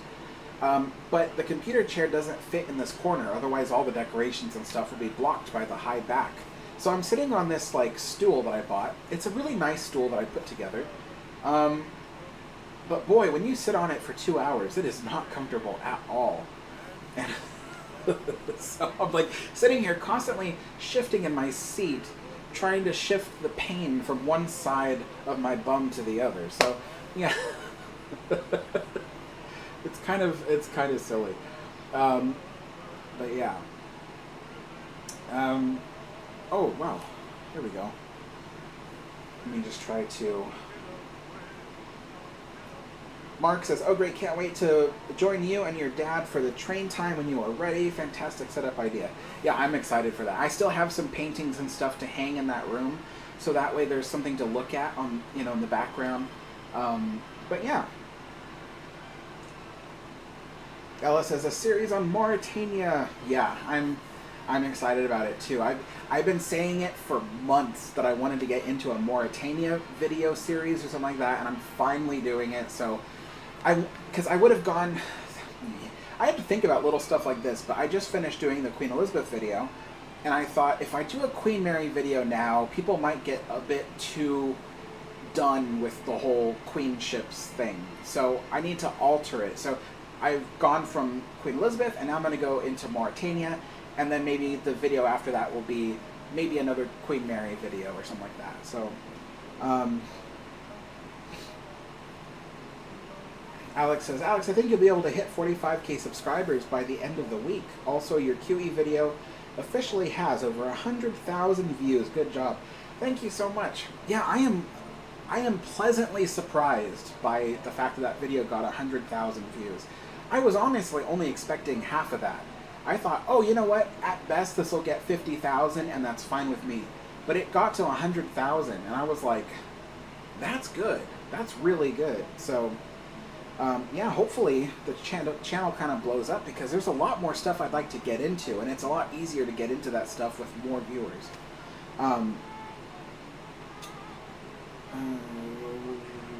David says, awesome, a fellow train enthusiast after my heart. I'm a collector of N scale, HO, 027, O gauge, and G scale. My next endeavor is to begin a collection of live steam, just like Walt Disney. Oh, that's going to be really cool. I used to want to collect live steam, and then I kind of realized I wouldn't know what to do with all of it. But yeah, my layout is ON30 scale, so it's technically O scale, but it's narrow gauge O scale. K4RNA, thank you so much for the donation. I come here because your channel is a safe space. Great content. You tell the truth no matter what. Thank you.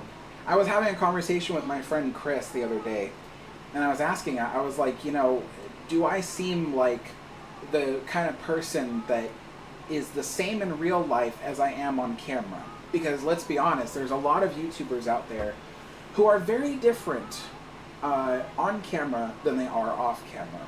Sometimes it has to do with maybe they've created kind of a character of themselves for YouTube.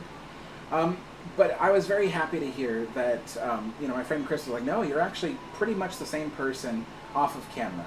And yeah, I mean, I'm a bit more professional on camera, but I'm essentially the exact same person. So what you see with me is what you literally get when you meet me.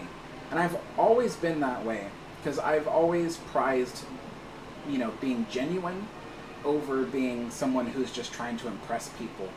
I don't look at my channel as something where I have to impress everybody.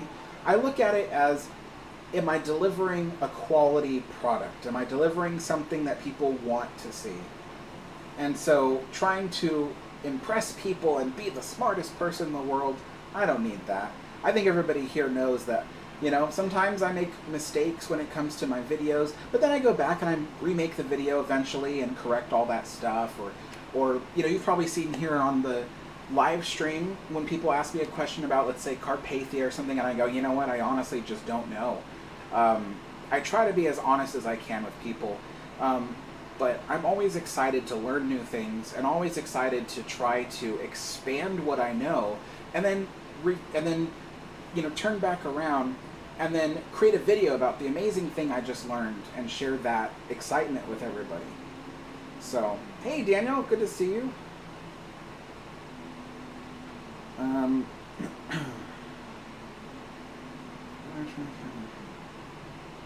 Carter says, can you do a live stream with the captain of Queen Mary 2?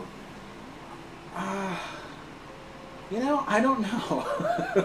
If I meet the captain of Queen Mary 2, they're probably going to be very busy because it's going to be on the voyage. So I don't know.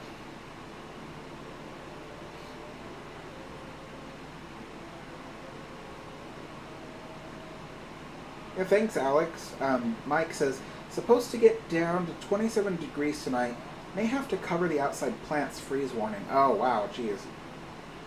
Yeah, it's going to stay warm here for the next week. Daniel says, hey, Alex, do you think DC analog model locomotives are more easier to maintain than DCC sound locomotives? I don't know, because I've never had a DCC locomotive operation. So I actually don't know operationally what the difference is. I know physically what the difference is, but yeah, I've never taken care of a DCC locomotive operation, so I actually don't know if they're easier to maintain or not. But yeah. All right, let me drink some of this tea here.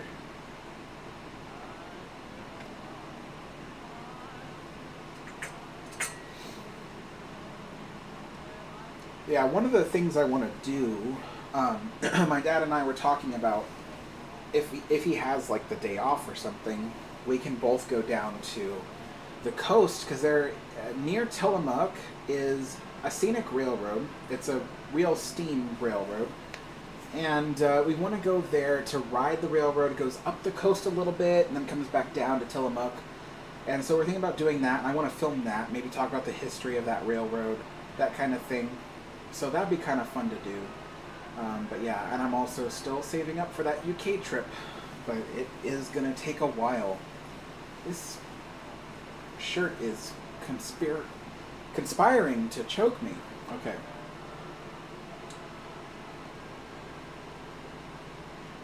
Okay, Alex says, do you like or have any favorite warships? No, I mean, technically no, because I'm not really that into warships at all, but I have visited several. I do know about several because of my dad. My dad's really into warships, especially modern ones and things like that. So yeah, I do know about a few, and you know, one of them, which I think is really cool, but only because my dad introduced it to me, is the CVN-65 USS Enterprise. That was a pretty cool looking ship, huge, 4 propellers, I think at least 2 rudders, I think. But yeah, really cool ship in a certain way. But I don't think of it the same way warship fans think of it. Like, they think of it and they go, oh, look at all the specs and look at all the, you know. I don't. I look at it and I go, that looks cool. It's because I know so very little about warships at all. So yeah, I'm not much of a warship person. I really like ocean liners, and I only just got into ocean liners back in 2021. Before that, I was never interested in ocean liners at all. And what got me interested in ocean liners was the Queen Mary, and the Queen Mary I fell in love with in the year 2020. So I'm still getting used to ships in general. So warships, yeah, not yet. Pookie Suji says, "You're a great guy, Alex." Thank you so much. Ron says, "Alex, the Queen Anne was recently floated out, making it the 249th Cunard ship to do so." Oh, that's really cool. Yeah, I saw the video of the Queen Anne being floated out, but yeah, that is pretty cool. I wonder what the 250th Cunard ship will be. David says, DCC will require more wiring through network blocks, but in fact will make operation much more easier because you have independent operation of each engine if they are DCC encoded. Let's see.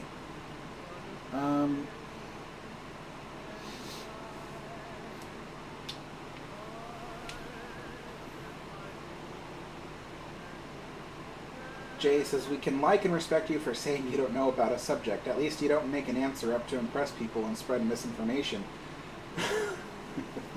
Yeah, I try not to do anything like that.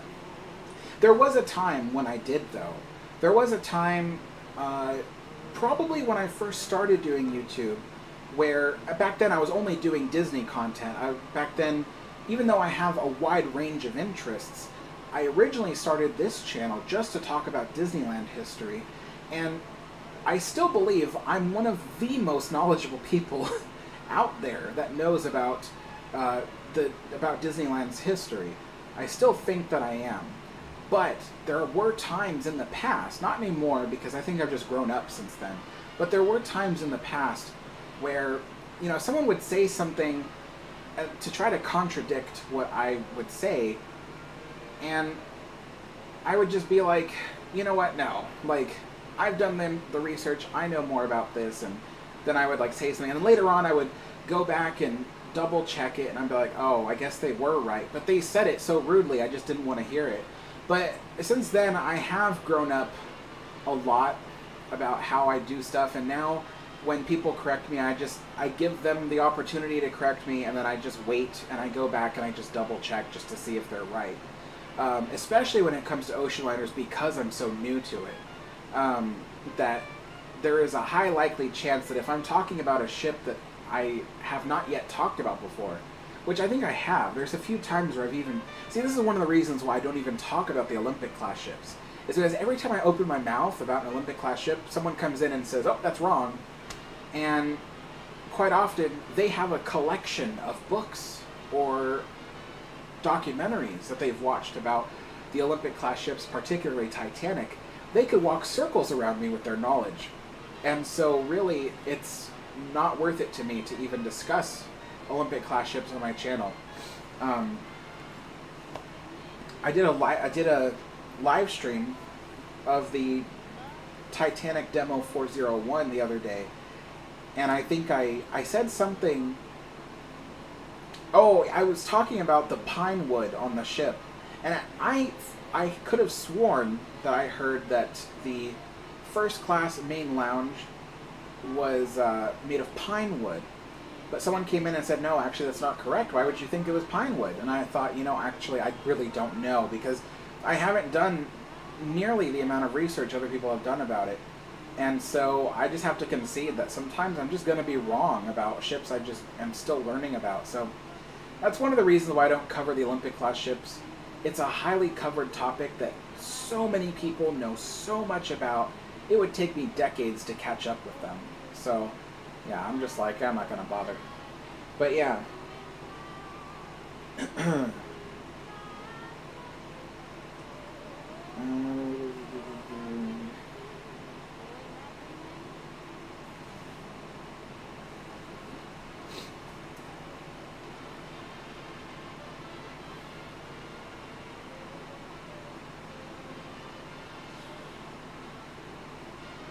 Sorry, just trying to catch up with the comments.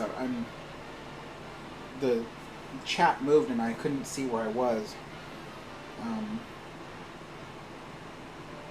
Gears of Sea says, what do you like about the SS Normandy? That's a tough one.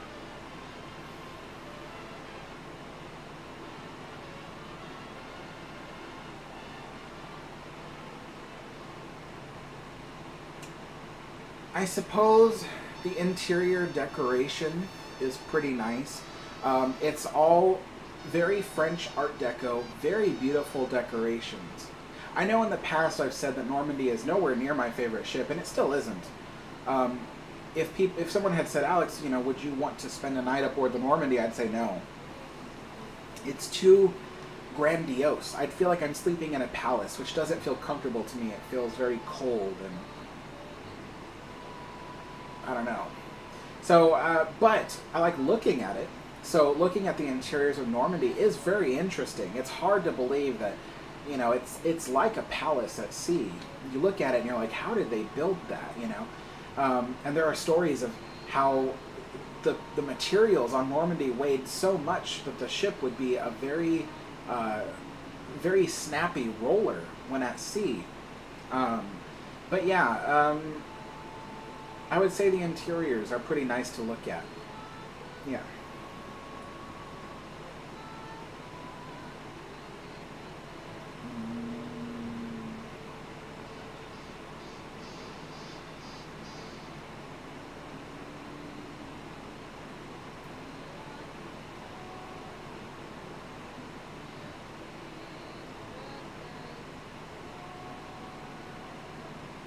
Oh wow, SS Molalo. That's an interesting one, Alex. I've heard the name, but I just don't know much about the ship.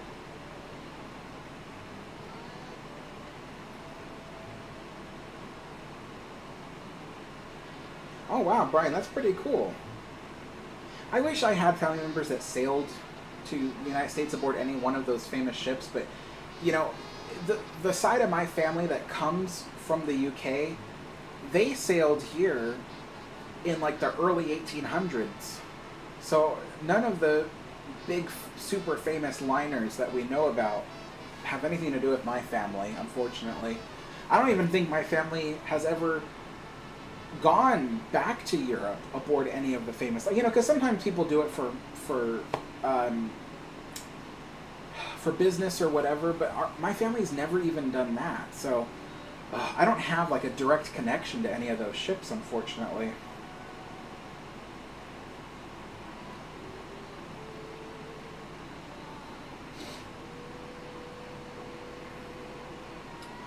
Daniel says, what is the railroad you're wanting to go to? Is it the 3-foot narrow gauge Sumter Valley? No, Sumter Valley is in eastern Oregon. The one that I want to go to is in western Oregon against the coast.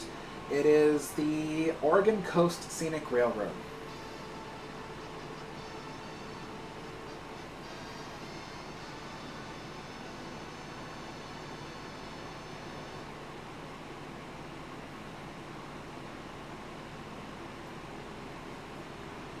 Pookie Smoochie says, I'd love to see a video of you about the Queen Mary just giving us random facts. I could do that. I mean, what kind of stuff would you like, how would you like it set up? Would you want it to be like something where, like, I don't even know, like, something that's very footage heavy, like it shows a lot of footage of the Queen Mary and just talks about random facts, or I don't know, what kind of thing?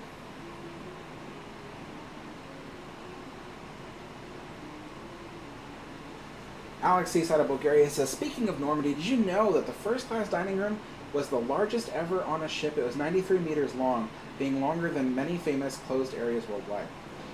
Yes, but I'd have to make a correction to that. It was the longest ever on of any ship at the time. It was the longest of any ship at the time, but not the largest.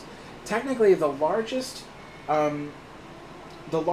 space on any ship of that era, including the Normandy's era, was the Queen Mary's first class dining room. By volume, it was the largest.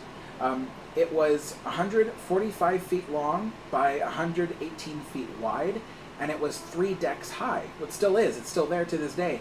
3 decks high. They say that the volume of the space could have fit not only the entire volume of the hull of SS Britannia, but also the volume of all 3 of Christopher Columbus's fleet. So that's 4 ships, 3 of them sailing ships, and one of them a very large Cunard steamship. All 4 of those hulls combined would fit within the volume of the first class restaurant on Queen Mary. So technically Queen Mary's was the largest, but SS Normandy's was the longest.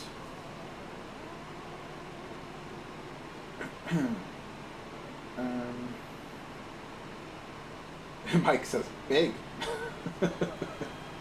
Yes, Mike. Definitely. The spaces are big. Laurie says, I love the ship footage, and the cake looks delicious. Thank you. The cake is rather delicious. I have to be careful because I can't eat too many sweets. It's just it's not good for you. But as Julia Child once said, everything in moderation, including moderation.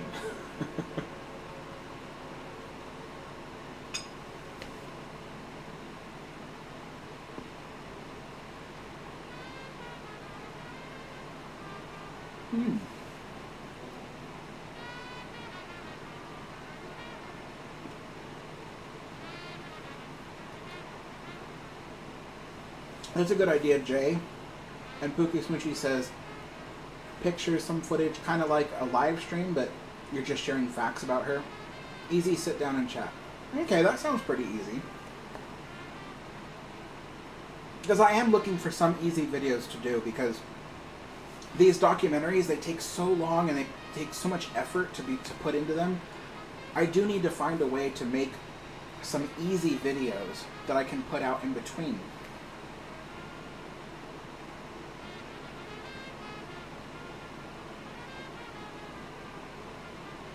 Ron says, Alex, have any more videos on the Queen Mary spaces? I enjoy those videos you do with Steve. Yeah, it's Steve. Yeah, so he's been really busy and I've been really busy, which is why we haven't done it too much. But yeah, there will be more in the future. He definitely has a lot more ideas. Uh-oh, what happened to the chat? He definitely has a lot more ideas, so we will be doing more of those live stream lectures in the future. But yeah, it will take a little while.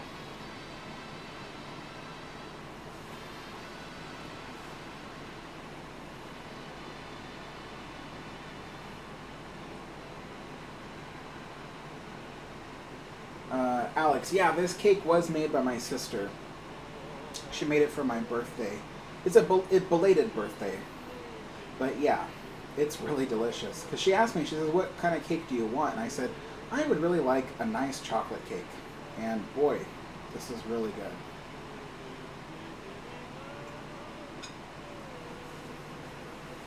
She was really nervous to make it for me because I was a pastry chef.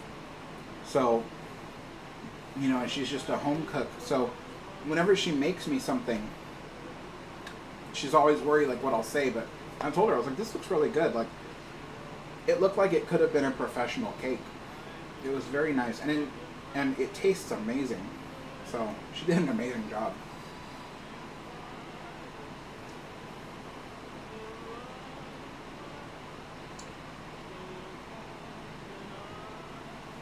Alex on the seaside of Bulgaria says, which was the video that took you the longest period of time to create?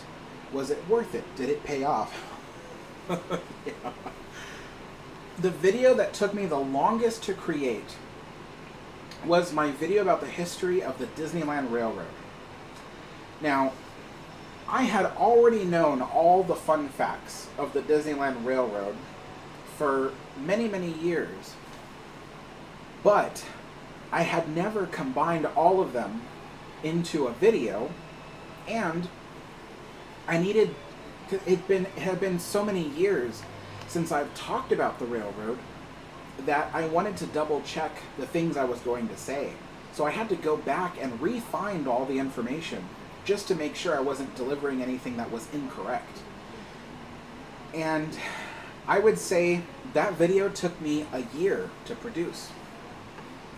The reason why it took so long is because I was working on it in between other videos, but nevertheless, it took a whole year to produce that video.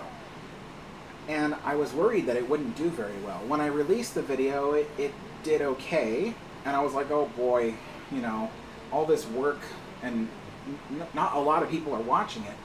But then suddenly it just blew up. And now it's one of the most popular videos on the channel, which is really cool. But yeah, that definitely took a long time to do. One of the other long videos, I would say, was the RMS Queen Elizabeth video. That video took approximately 3 months to put together. Again, it was worked on in between other projects. But that did take approximately 3 months to put together. And that one certainly paid off. That one's just surpassed today 100,000 views, which is pretty cool. So yeah, there's definitely a correlation between videos that take a long time to produce and the views that they receive, to a certain extent. There are some videos that did not. So one video that took about 6 months to create was my video about the H4 Hercules, or the Spruce Goose. That video is on my channel on the front page. That took about 6 months to make, and it has gotten a very disappointing amount of views, I should say. It just didn't do very well at all. So I was kind of sad because I put so much work into that video and it just didn't get viewed very much. So even though some of the videos that take a long time to produce get really great amounts of views, that one was the one that got away. So maybe someday YouTube will randomly just promote it again, and then it'll get really popular, but, you know.